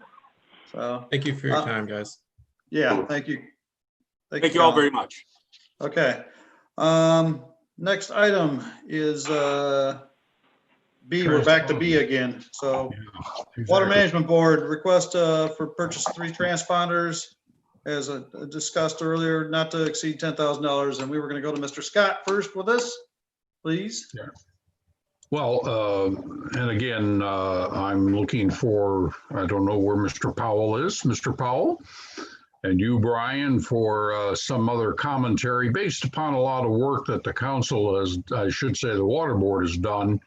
I think I would hope the 2 of you would agree, because you were both in 2 separate meetings that included the head of the Oakland County Water Commission, I guess it is. Yeah, Water Resources Commission, yeah. Water Resources, their engineers. The engineers on their side being in the management position of over 52 lakes for Oakland County.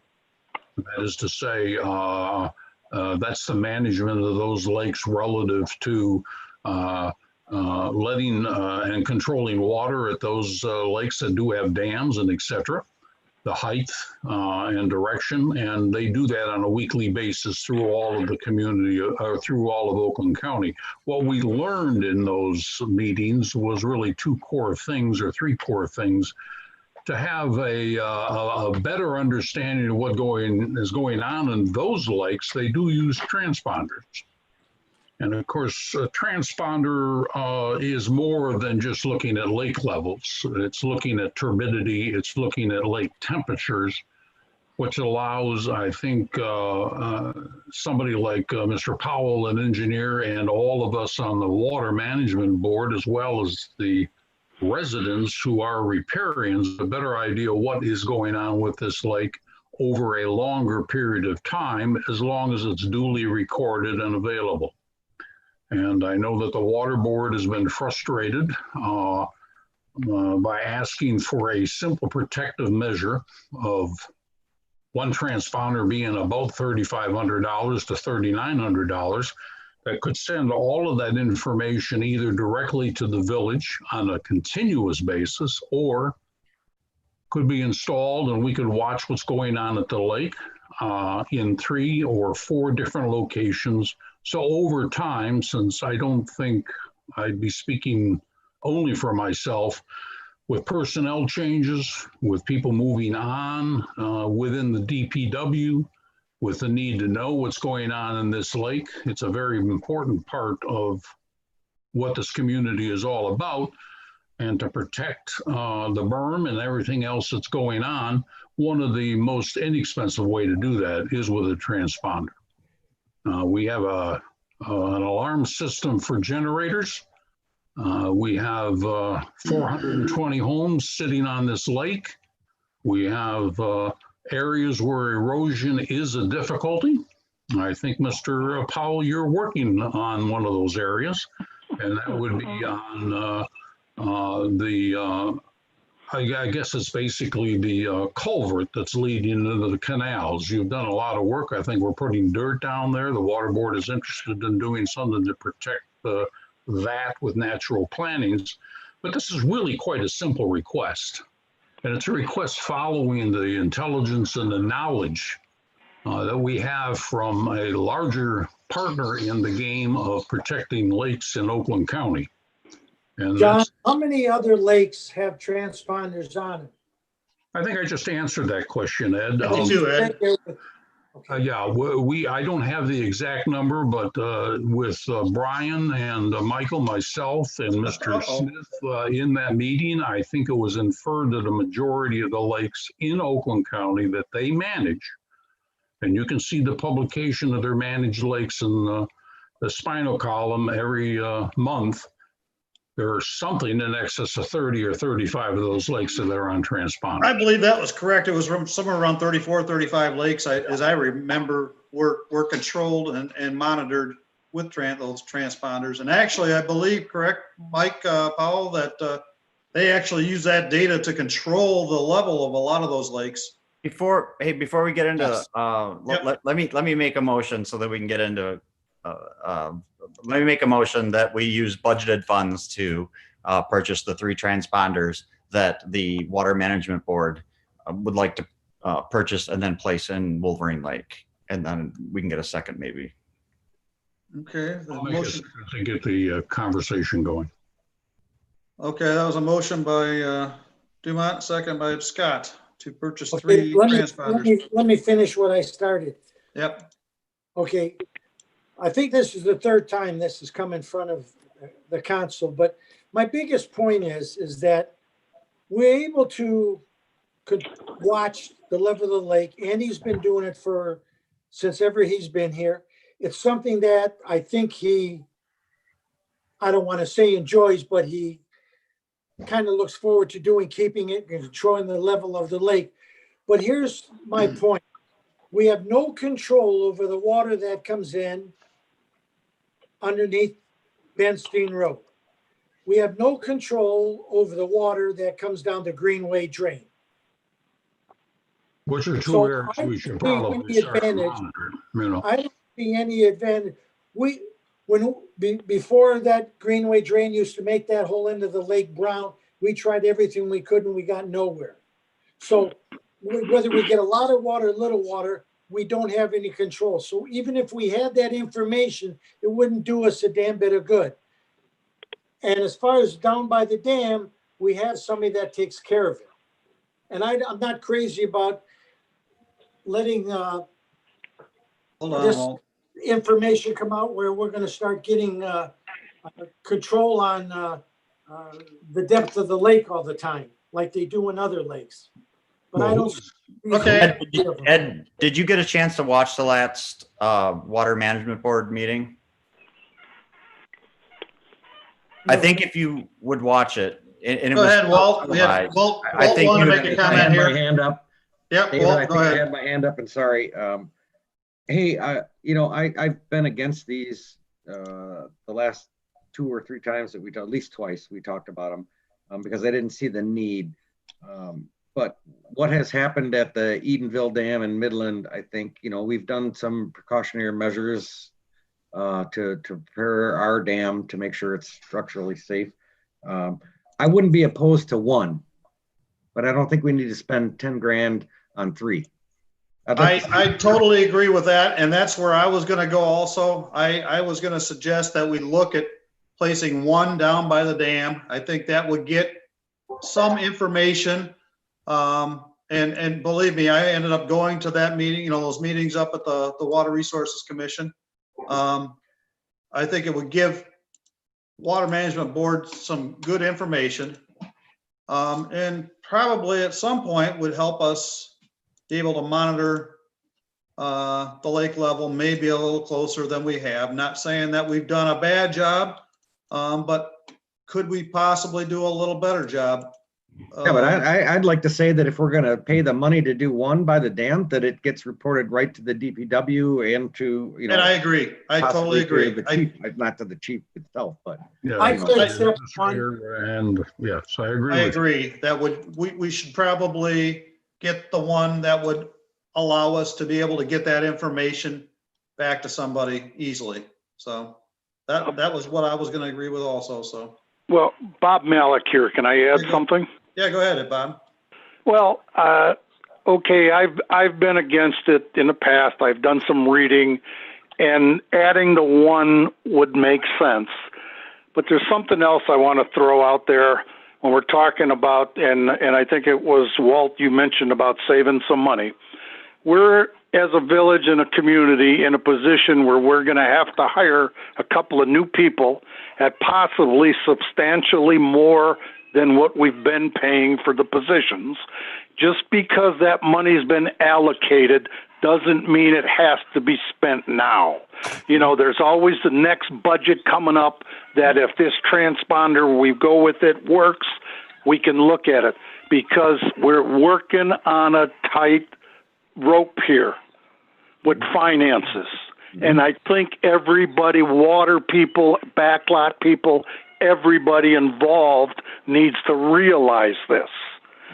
The cost of doing business is not getting cheaper. So please consider your thoughts here, people. That's all I have to add. Okay.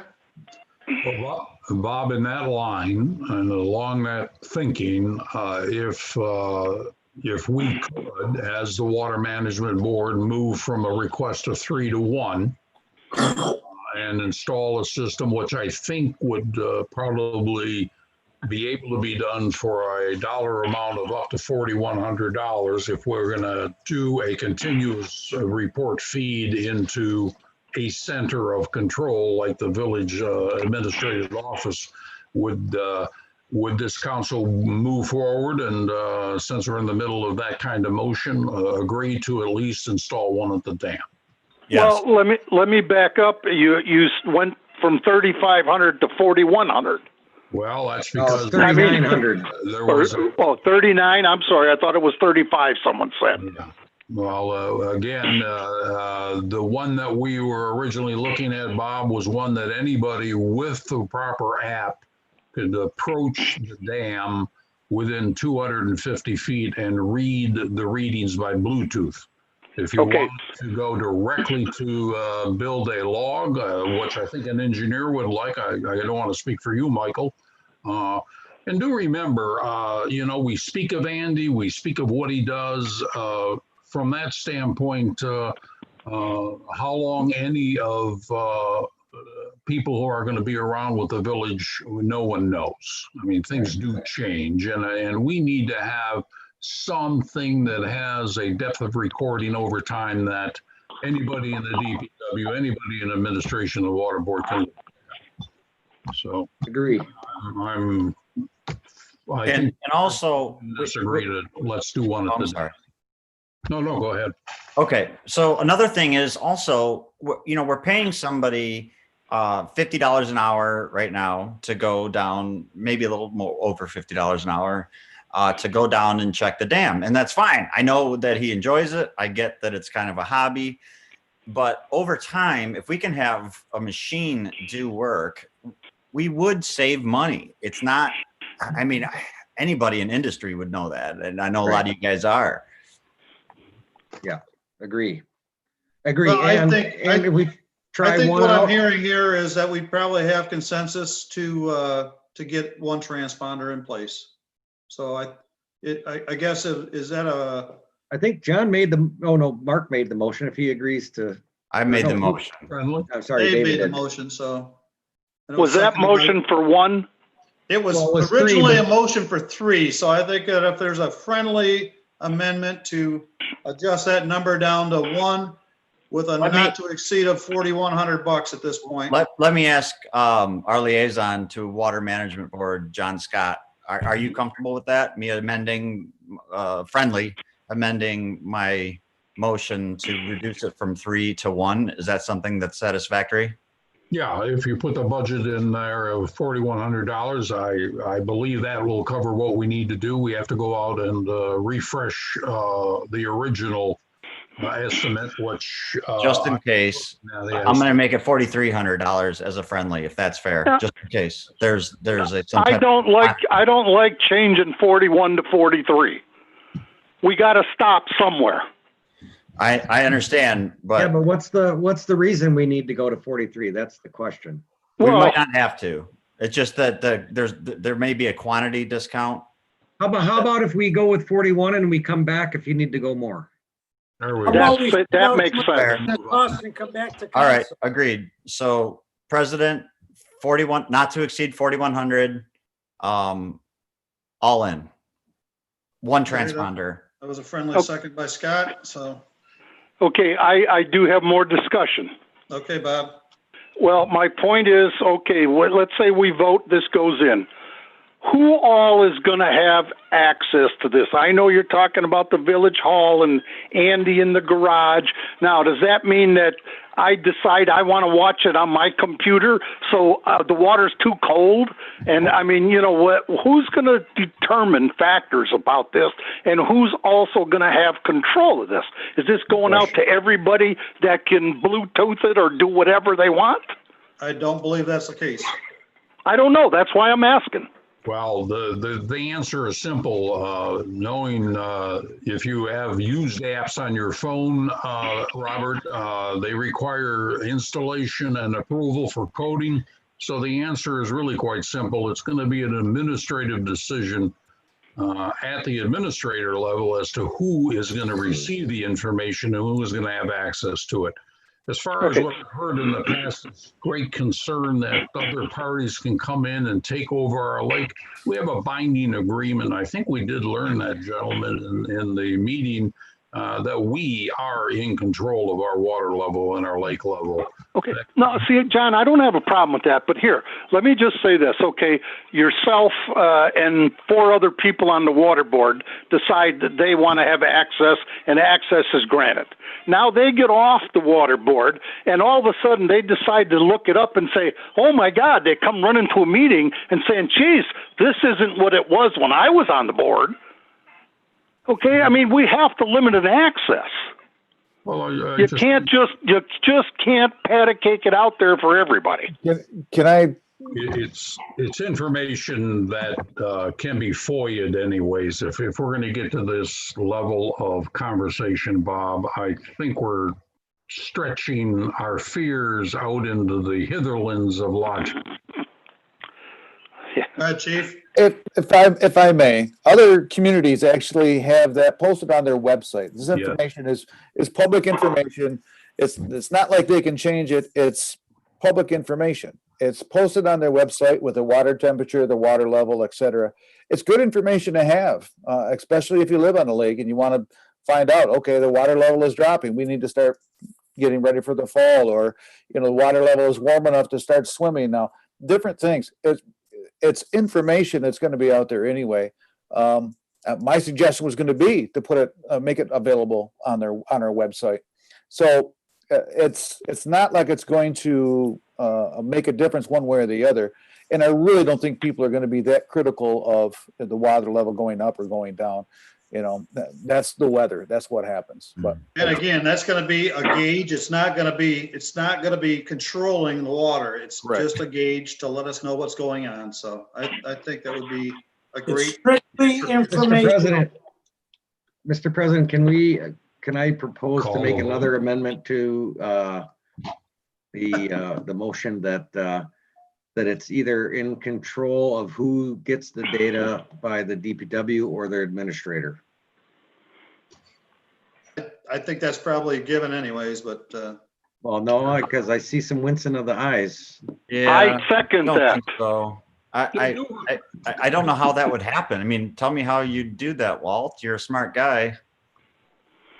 You know, if I could just make a Well, there's an comment. administrator for who gets access to the data.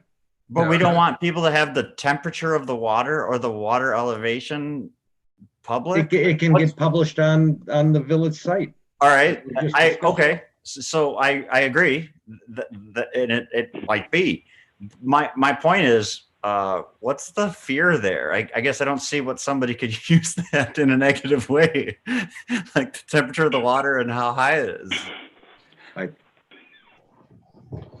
Can I ask what the motions are and what the friendlies are? We're in Right now, we have a second motion before the first motion, which says that we need to limit the data coming off of this transponder, from what I understand. It was an ask from Walter, and I understand it, and that's fine. I normally look. I'm open to any friendly. I just don't understand what you glean from water temperature and water elevation. Yeah, but we don't know. I negatively. haven't seen it. I don't remember from what was presented, what kind of data gets presented off of this device. Water And who can temperature, be- water temperature, water flow, and water Turbidity. elevation. Turbidity.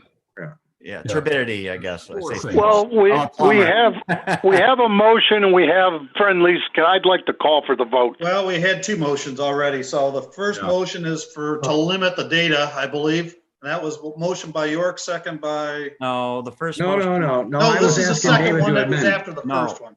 Brian, nope. You got switch that around. This is the second motion, which was after the first motion. He was asking for a friendly, and I don't agree with it personally, and it's not because I don't like Walter. He's very smart. It's just that I don't see why we would. He asked, Walt, did you motion? I seconded Walt's Okay. second friendly. All right, so we have Was a that a second friendly motion. or was that a motion? It's not I'll a make motion. it a motion. There's no such thing. It was a motion. He just said it was a motion. It So we're doesn't- voting on a motion. So No, we're voting on his first though, Hang right? on. Oh, Mr. okay. President? can I ask you a question? Do you Yes. have one motion on the table that you haven't voted on yet, or is Right. the motion been amended? Yes. Oh, well, now we kind of have two. Okay. No, we don't. Vote on the Dumont first Davids one. is the first. Can one person please talk at a time? Fire drill. Yes, it is. So, Brian, if you have a motion on the table that has not been amended, you need to vote on that motion, or someone needs to withdraw it from the table, the person that made the motion. I don't know who those are. Okay, Jennifer, if somebody withdraws the original, will that withdraw the friendlies also? There was no friendlies, Bob. I think it's two separate motions, Bob. So what happened? Let me refresh. Oh, there was a friendly. Sorry, there was. There was a friendly on it too. Confused. So there was a Right. motion originally made by Mr. Dumont, was seconded by Right. Mr. Scott. There was a Right. friendly that was made to adjust the number and adjust the number of transponders. Right? Then Mr. York made a motion to limit the amount of information, and that was seconded by Mr. Malik. Is Right. that correct? We That's did not right. vote on the first motion. We did not vote on the second motion yet. So the second Okay. motion was made after the first motion. We are going to vote on the second motion first. And then after that, we will vote on the first motion. Right. Now, in that first motion was also a $4,100 limit, am I right? Correct. Okay. I'd like to call for that vote. Oh, wait. Hang on. You need to Yeah, vote yeah. on your first motion first. Yeah. Or withdraw it. We're going to vote on the we're first not- we're not motion. gonna- Okay, that was for the number of transponders being one and a $4,100 limit. And Correct. if that has been amended with a friendly, that would include that. That was what the friendly was including. The 4,100, yes. Originally, it was three transponders, and then it was amended back down to one. So, okay, Right. My original motion was 3. correct. I amended it back to 1. Friendly down to one, and it was At a $4,100 friendly maximum. for $4,100. Yes. Yes. So we are voting on that motion now. Roll call vote. Correct. please. Scott, Yes. York, Yes. Dumont, Yes. Sinkowitz, Yes. Nedrow, Yes. Duff, Yes. Malik. Yes. Okay, now we are going to vote on Mr. York's motion to limit information to administrative. I'd like to amend it if I could. Okay. I don't have a problem with the water temperature and the level and the turbidity. But anything additional, I take that back, because it should be like within the administration of the village. That's all I want. You just want to have administrative control over it. Yeah, yeah. Let me remind everybody too that the water board, part of its mission statement is to have this information and to manage advice back up to council. And we do, on a monthly basis, get a number from Andy. The prior individual who headed the water board used to, and this was done in chart form, do it once a week.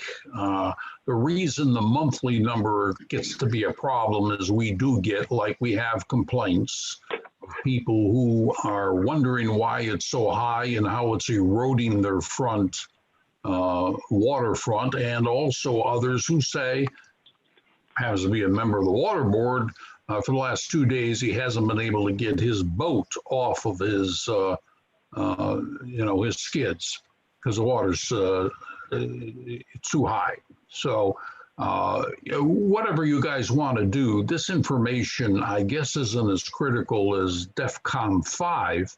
But I do agree with what you said, Walter. It should be available on the website. And I think the chief said the same thing. This is information that people who pay taxes, whether they're on or off the water, should know how this great lake of ours is being managed. So Okay. go ahead. So that's basically, that motion was to have administrative control over the information, correct? Right. And then he or she can disperse it as desired, even through the web, correct? Is that what I'm assuming? Yeah. That was Walter's motion, right? Okay. Yes. And that was a second by Mr. Malik. So Mr. Malik, do you agree with that? Yes. Okay, roll call vote, please. York, Yes. Dumont, Yes. Sinkowitz, Yes. Nedrow, Yes. Duff, Yes. Malik, Yes. Scott. Yes. Wow. Wow. Okay. Well, I'd like to see the minutes from this meeting. Yeah, 12. Well, thank God it's being collected by video, huh? Yeah. 12, moving on to 12B2. This is a request for council to release budgeted funds for Inland Lakes Conference for 3 attendees from the water board at $30 a person. I'd like to make a motion. It's a motion by Duff. Do I hear a second? Yes, Sinkowitz. Second by Sinkowitz. Any discussion? Roll call, please. Dumont, He's not here. Not here. okay, Yeah, Sinkowitz, Sinkowitz, Yes. Nedrow, Yes. Duff, Yes. Malik, Yes. Scott, Yes. York, Yes. and did Dumont come back? He's back right now. He just said yes. All right. 12B3, request council approve having. Brian, Yes. Brian, before you go on, is Rob on with us? Yes. Yes, he is. Rob, can you disconnect me so I can try and reconnect? Because Yes. it won't let me reconnect because I think you still got me connected. Bob Malik. Yep, I see you as a phone caller, but I don't see your video device. So you're. All right, well, let me try again. Go ahead. Sorry, Brian, thank you. Okay, no problem. Okay, 12B3, request council to have Progressive AE do a study on the canals per their letter and quote on August 26th. Make a motion. So moved. That was a motion by Duff, second by, what was it, Dumont? Yes. Yes. Okay, Is there a price on that? discussion. Yeah, there's a as your packet says, there's a $2,500 initiation and then a $2,500 upon the delivery of the final results. As council might remember, there's two $12,500 budgeted items. One was for a study of the canal. After much deliberation, council approved that, recognizing that if any work that was going to be done in the canal, we at least had to understand what work needed to be done. And moving forward from that, the cost for any, I guess, cleanup or whatever that study you might recommend is going to fall through an SAD upon the homeowners, not upon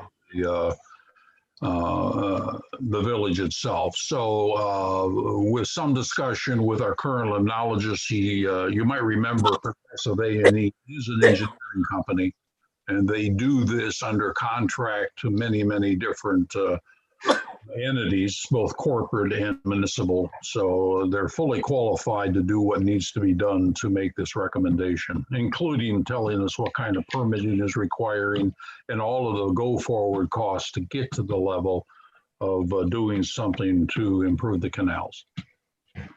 Okay. I have a question for whoever can answer this. I would like to see what their intended to-do list or work list is. Are they just going to go poke around and see how much muck there is and how deep it is? I think it's in your packet, a full letter of scope of work. I didn't think it was that complete, but. Well, I asked for at least a detail list. If I can just get to that, I suppose. I think it's under tab E, isn't it? I've lost it here for a second. Yes, it's tab B. Tab E? Tab B. B as a boy. B as in boy. On the back page, Ed. Yeah, the flip side of the last page. There are 7 items he indicated that he would be reporting back to the water board with. And the cost of the survey, or the cost of this, is also the total of $5,000 with $2,500 to get them off the ground. All right. No, I thought that when you were throwing out those numbers that was the other number, but that for what they're going to do, that sounds reasonable. There's a lot of information they're going to be providing. So yeah, something that we should have done. If anybody's really interested, go to by the way, the Property Gateway and go to the I think it's a 1950 aerial, 1940 aerial. There was no canal. Yeah, they dug out in aerial and it 70 something, I think. Yeah, it was 60. It was 1960 when it shows up in aerials. Okay. And we're in discussion, right? Yep. So I've been through there maybe 10 times this year. I've got a little plastic bass boat that goes, like almost anywhere. And it is shallow. And if we can help those residents out, those riparians, then let's do it. And if it costs us a couple bucks up front and they're willing to pitch in using a SAD, something like that, then let's go for it. My biggest concern is I know what that material is. And when they dug that out, that was not, you're talking about the canal when you get in there and you go like to the left and all the way around. That section, when they dug it out, the Army Corps of Engineers told them they could only take out so much muck and pile so much muck up, because the more weight you put on the muck, it's like a marshmallow. It squeezes out in the bottom.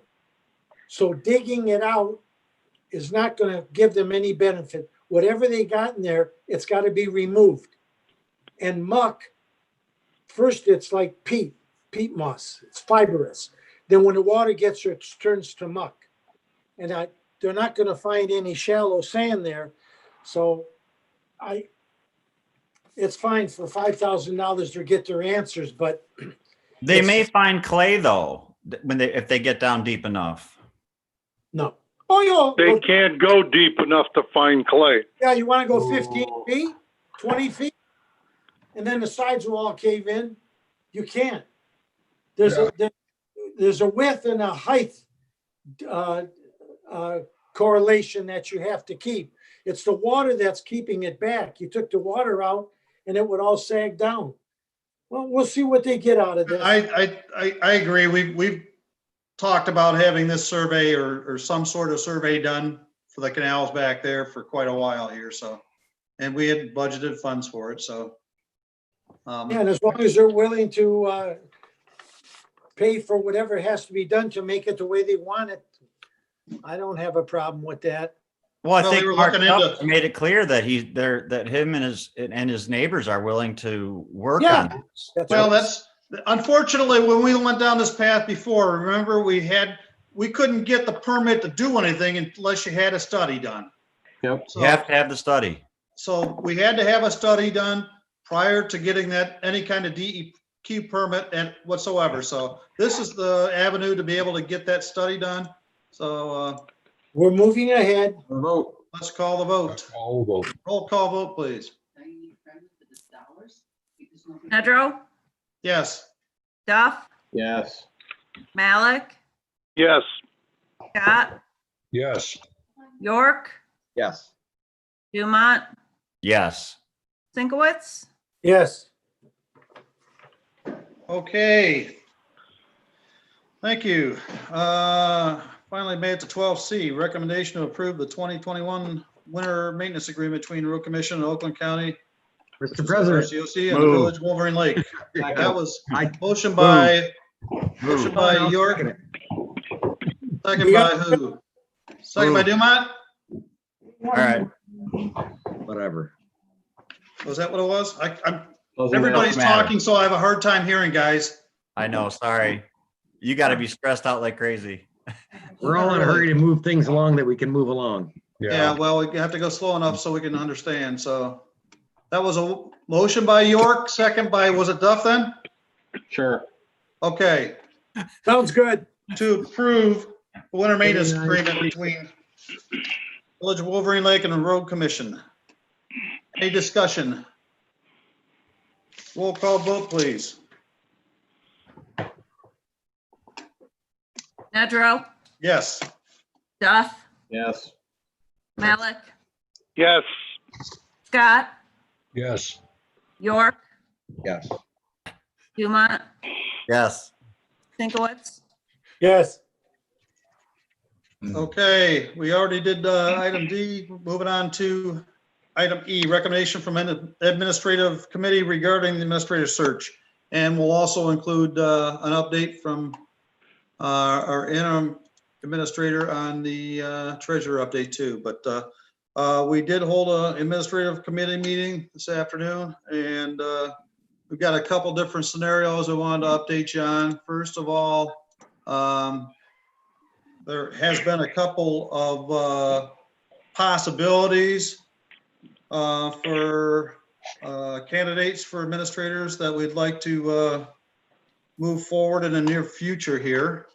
Not really at liberty to say anything at this point, who they are, but as a second note, we'd like to have the ability, so we'd like to have a motion. We're recommending that council approve, if so desired, over the next month to move ahead with Frank Walsh to have the ability to be able to hire him for administrator search candidates and move through his process. His price has gone up since the last time that we had him work with Mr. Smith, when we worked with council, when we hired Mr. Smith, I should say, but it went from like $7,800 up to $10,800. He should be paying us. Yeah, no doubt. Yeah, well, I think that the process that we went through before, and I believe probably some other members of council would agree, that if you remember when we ended up going through MML, they were substantially more money. I think Frank did okay, so I guess that's up for discussion, so. Council's pleasure on that. I'll tell you what. I'll motion. I'm not that happy. Start this. I'll motion. Yes. Motion by Dumont. I'll second it. Second by Mr. York. Any discussion? Oh, Mr. Yeah, I'll start. Yeah, Okay, go ahead, okay, John. let's Sorry. start with No. York. No, John, you go ahead. Well, I was just going to say maybe a little bit, very quick note on this possibility of hiring the headhunter. He did come forward at a higher price, but he also split it, correct, Brian? There is going to be a front fee of, I believe, was it $6,000 up front. an additional 4,800 due if the candidate works out and stays beyond 1 year after a review. If not, we do not have to pay those $4,800, which seems logical and fair to me. Correct. There's a lot of working parts in finding the person to fit that position. Well, John, let me ask you a question. Do you think 1 year is a satisfactory amount of time? Do we need to go through this every 13 months? Well, there's this constant item that we are a role village for people to come into and move on.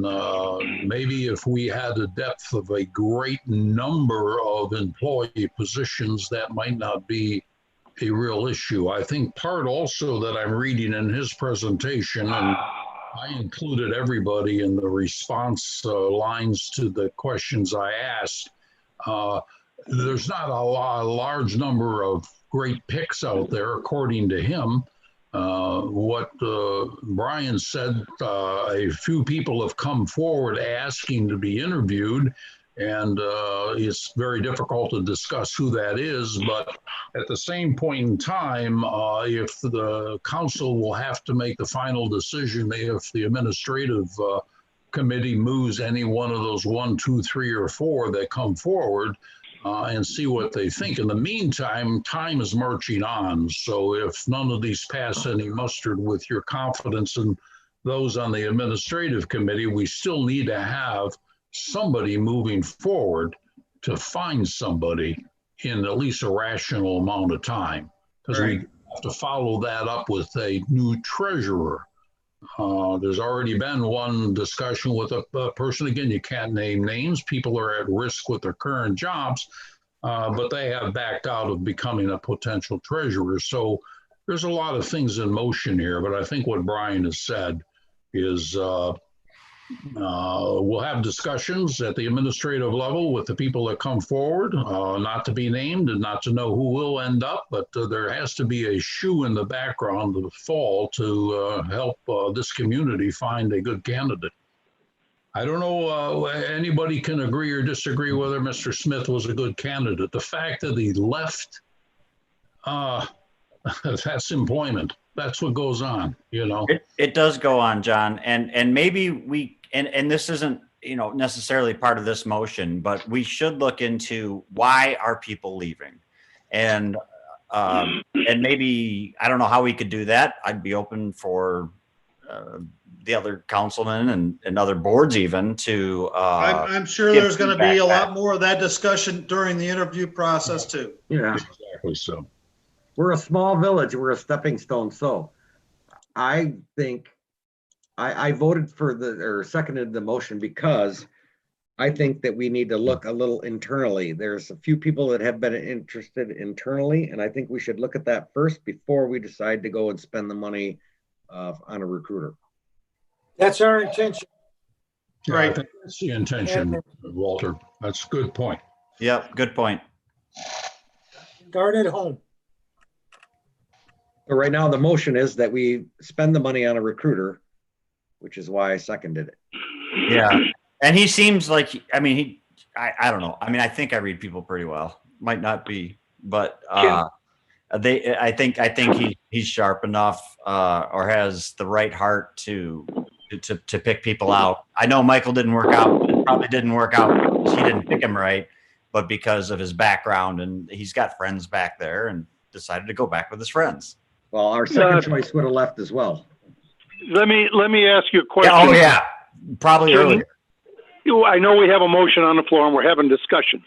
Yep. Can we have our committee talk about the couple of people, 2, 3, 4, whoever are interested within the area or local or our own community, our own departments before we hire Mr. Walsh? That's our intentions, Bob. Okay, that's all I wanted to ask. Because we don't need to drag our feet. I agree. That's why I'd like to have the motion the way it is, because it gives us the flexibility. If possible candidates don't work out, that we can still proceed and move forward with the search. So. Okay. I call for a vote. Sounds good to Tabitha, me. can you read the motion back, please? You mean Tammy? I'm sorry. Yeah, forgive me. Yeah. Getting late. So it was Dumont, second by York. Is that correct? Yeah. Correct. Oh, you're moving ahead with Frank Walsh. Is that WALSH? Yep. To provide the administrative search in the amount not to exceed the $10,000. It's actually, the motion should be that we would have the flexibility to move forward before the next council meeting to hire Frank Walsh. Okay. That's not saying that we are, it's the flexibility to do so, right? Yeah, to decide. Okay. Gives us the Right. flexibility to have administration move forward with hiring. The flexibility to move ahead. Okay. Okay. That was a friendly amendment to my motion, or did I agree to that originally? I think that's what you said originally. Yeah, I think you said it originally. Okay, good enough. Okay, roll call vote, please. Duff? No. I'm sorry. What was that? No. Okay, sorry. Malik? Yes. Scott? Yes. York? Yes. Dumont? Yes. Sinkowitz? Yes. Nedrow? Yes. Okay, moving along with that, Mr. Conduct, do you have any information as far as search for treasurer? I know he's been looking at updating his job description currently. Which dates back to 1993. I think I have to do a complete redo of that. I think we're, the situation is fluid, whereas at the outset of the entire process, we thought we had a really good candidate to take over the treasurer's role. She wasn't agreeable to she's making a lot more than she would make here, and was not agreeable to reducing her pay. That being the case, I kind of informally rattled the bushes and get anybody I can to, including our auditor, to kind of send out feelers, or, hey, if you know someone, or if you hear someone, that sort of thing. Now that things are sort of reversed, where we think now that we have the, oh, and by the way, in the treasurer situation, I would have continued as administrator, broken in the new treasurer, and then simply relinquished the reins to a new treasurer, a new administrator. I think the general feeling is that we can begin the process on the administrator and have the new council, however it may be constructed, make the decision. They're the ones that are going to have to work with them, him or her, and they're the ones that we think probably should make the decision, even though there are pros and cons to that. Anyway, back to the treasurer thing. I think if we're following the Frank Walsh timeline, after if we don't get anywhere with the candidates we want to interview at the administrative committee level next week, Frank is suggesting that we begin in earnest with the administrator search. The idea being that at some point down the road, that new person would have a hand or a role in picking a new treasurer. They're going to have to work together very, very closely, and that to me makes perfect sense. So, and you're trying to get a treasurer at this point prior to the administrative. I mean, if we find somebody that's good, it's going to be, hey, we'll want to hire you in another couple of months here, but right. So can you hold on? So it's kind of that's a losing proposition, I think. But so I think the idea is to concentrate on the administrator replacement, with treasurer to come after that. Okay, so does anybody have any questions on that? Hearing none. Let's set topics for the September 23rd work session. So, does anybody else on council have any interest in having a joint session with Parks and Rec? I do. Yeah, well, I think we should. Said we were gonna. Yeah. Second. I have a question. If we set that joint meeting with Parks and Recs, is that considered a mandatory meeting that I would have to attend? It's a work session, Bob. Work session, Bob, so. You don't have to attend anything. Yeah, but what I'm saying is it going to go against my record if I don't show? I don't believe that would be a real major issue. Yeah, it's Okay, not even so recorded, is it? There's no record. Yeah. Well, I just want to make sure that it isn't one of my 3 meetings that I can miss. You can miss all of them. Yeah, I can't. So don't go there. And you shouldn't Well, I don't worry mean it about that way. I'm sorry, that came off wrong. Okay. Bob, that's not my point. My point is that as council, we're elected. We don't we don't have a You seem limit. awful happy. So- That's Okay, like I so got we 10 have- sick days. I'm gonna use them. Anything else we need to have sorry, but- on a work session besides Parks and Rec? My apologies to Bob for accidentally insulting him by not thinking quickly enough. That's all. No problem.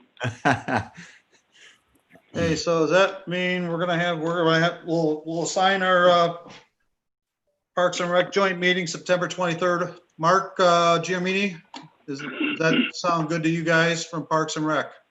Yeah, as far as I know, I will let my board know and inform them that we'll have a virtual meeting on the 23rd. Yeah, too bad we couldn't have it in-house, but unfortunately, it's probably gonna have to be virtual again. Oh, shit. Yeah, I know. Hey, Your microphone's on, though. Yeah. Okay. I had a I don't vote to believe- censor me for stuff like that. I don't believe we have any Well, pending not the business. language that you use, that's for sure. hey, all right. Hey, enough. I don't believe we have any pending business. Is that correct, Mr. Condit? You're right, Mr. President.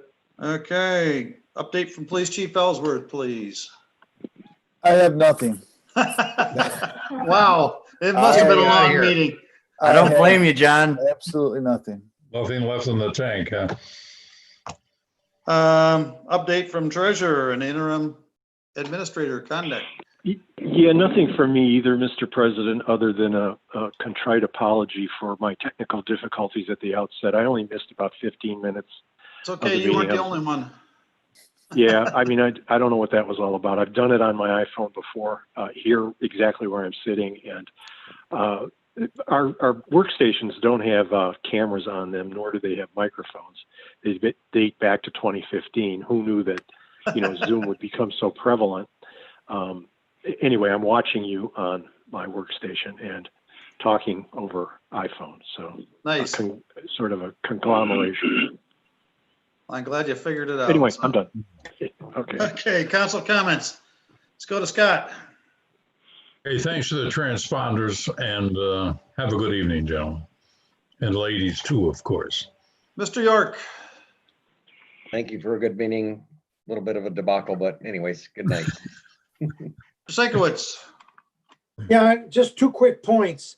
In the Parks and Rec board meeting, on the first page, there was a motion made that to invite food trucks back into Clara Miller Park on a weekly basis. That was voted down at least twice.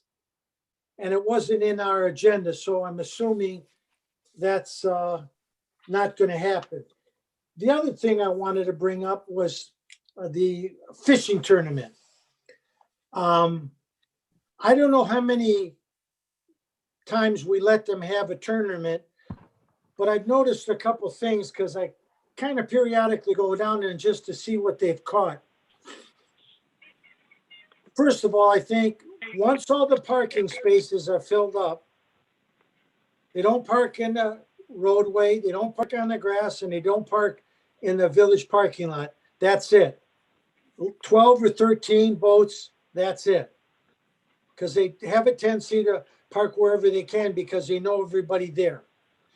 But the most important thing is we need to get some kind of information from them. If they have it, they have a weigh-in. How many bass did you catch totally? What was the size ranges? So we get some information. But they go out there, catch the fish, weigh them. I don't know, DNR, isn't sometimes they take them home, sometimes they don't, but we get absolutely no information from that. And I think that either before this season's over or next year, we come up with a new program for them. Do you have a minute for me to make some quick comments real quick? It's a long night here. Edward, that was discussed in depth at the last water board meeting. There was actually a request that I come to council with that. My counter was we were going to go to the local DNR fisheries and ask some deeper questions. Just so you know, at the DNR website, there is a registration requirement for anybody that is holding a sanctioned fishing contest. For example, there is a group that comes in 4 times a year into this lake called CASH, C-A-S-H, for bass. And if you go on the DNR website and on their website, you'll see that that group is extremely active. They do up to 3 tournaments a week on various lakes throughout the state. Wow. Our concern was, on the quick look up while we were at the water board, we were running our laptops. It appears in the last fishing tournament they had here, and we need more clarification. I don't disagree with you. There were something in excess of 50 to 60 bass taken. Now their requirements aren't catch and release. Their requirements are bring them in live, we'll measure them, and you get to take them home. If you multiply that by 5, you're talking 200 legal sized bass on average going out of this lake by other lakes also. Our concern is if we're paying $2,500 to stock this lake, what else is leaving? How much is going out for pike, for walleye? One thing we have noticed on the fishing contest that the PNR does is that was started, I think this is our 25th, 26th year. There are fewer bass coming at us. So the water board is concerned. So the first thing is to go to the DNR, to go to the Waterford Department of Fisheries. That's the regional office, and start asking questions. And you're right. Well, I would think we'd be able to dominate that. If you're going to have a fishing contest, it's catch and release. Well, one would think, but we don't have any control over that. The other thing I can attest to is when they're bass fishing, if they catch a walleye, I know that doesn't go back in the lake. Well, I can guarantee you, the bass aren't going back in the lake because they're cash prizes. They give away up to $1,200 each contest, $1,300. I might be able to make quick work of this. Too much time. I just thought I'd interject to say that it's a concern of the board. I can understand the concern. However, it's a state lake. It's a DNR lake. We can't control that. And I want you to remember, it's not Wolverine Lake's possession. It's a matter of the state, and they have to abide by state law. That's up to the DNR to regulate that. We can't control the number of boats that go in. No, we don't control that. Why don't we? Because the DNR does that. That's not us. We make it so there's no parking in our parking lot. That controls somewhat. However, we cannot control the amount of boats that go in that lake. Well, only the amount of parking that's allowed at the site, correct? Right. That was an agreement. That was an agreement with the DNR. They could actually double that size of that parking lot. They could double the size of that parking lot. There is enough room for them to double the size of the parking lot. They've agreed to hold it to that amount. Right. So I understand your frustration, but I also want you to understand that's not up to us. That's going to be a DNR thing. And I think that's something that needs to be taken up with the DNR. Who is that agreement? Don, forgive me, Chief. Who is that agreement between? The Village of Wolverine Lake and the DNR. And it's a friendly agreement. There's nothing in writing. It's the access. Remember, the building that we're in, we don't even own that property. Right. Yeah. So we are guests. And so, I have to keep reminding myself of that. We do not own that lake. Right. Well, back in the old days, right, that little station that was there, that there was a DNR person there checking. There is on the weekends still, occasionally. This year was different because of COVID, but yeah, generally every weekend and some nights they're there. So let's go back to your council comments. I apologize. Thanks. The water board is going to do some checking because the water board does understand that other stocks, other fish is stocked in other DNR access lake at the cost of the DNR. So we're just trying to open up a channel, and thank you, Chief. Yeah, we don't have any control over the lake. Not our water. Yep. Something we should discuss, Mr. President. What's that? Yeah, I agree. That makes some sense. Yep. Okay, Mr. Duff. I got nothing. Good night. Mr. Dumont. Hey, thank you guys for participating. I know that we don't always agree, but everybody is here to help the village. And that's something that we all have to remember as we're doing this silly game for $5 a month. So. Okay, Mr. Malik. Yeah, the only thing I have to say is I'm really disappointed in the correspondence letter, and I will not let this rest. Thank you. Okay. And the only thing I have is I'd like to at least mention, give an update on Jennifer's husband, who had a major medical issue here last month, I guess, just previous to the last council meeting, and talked to her this afternoon, and she said that he's doing very well, and so he's getting through things, and I was glad to hear that things are okay. Thank you. So He's a horrible patient. and you are great. You're an awesome patient yourself, right? Okay, everybody, motion to adjourn. I'll I think Ed made the motion. He was trying to. Second by Duff. Roll call vote, please. Yes. York, Yes. Dumont, Yes. Sinkowitz, Yes. Nedrow, Yes. Duff, Yes. Malik. Yeah. Thank you, everybody. Good night, And everybody. we'll see everybody but Mr. Malik on the 23rd. All right. He'll be there. Have a great night. Have a good Good night. evening. Thank you. Good night. Thank you, everyone. Good night.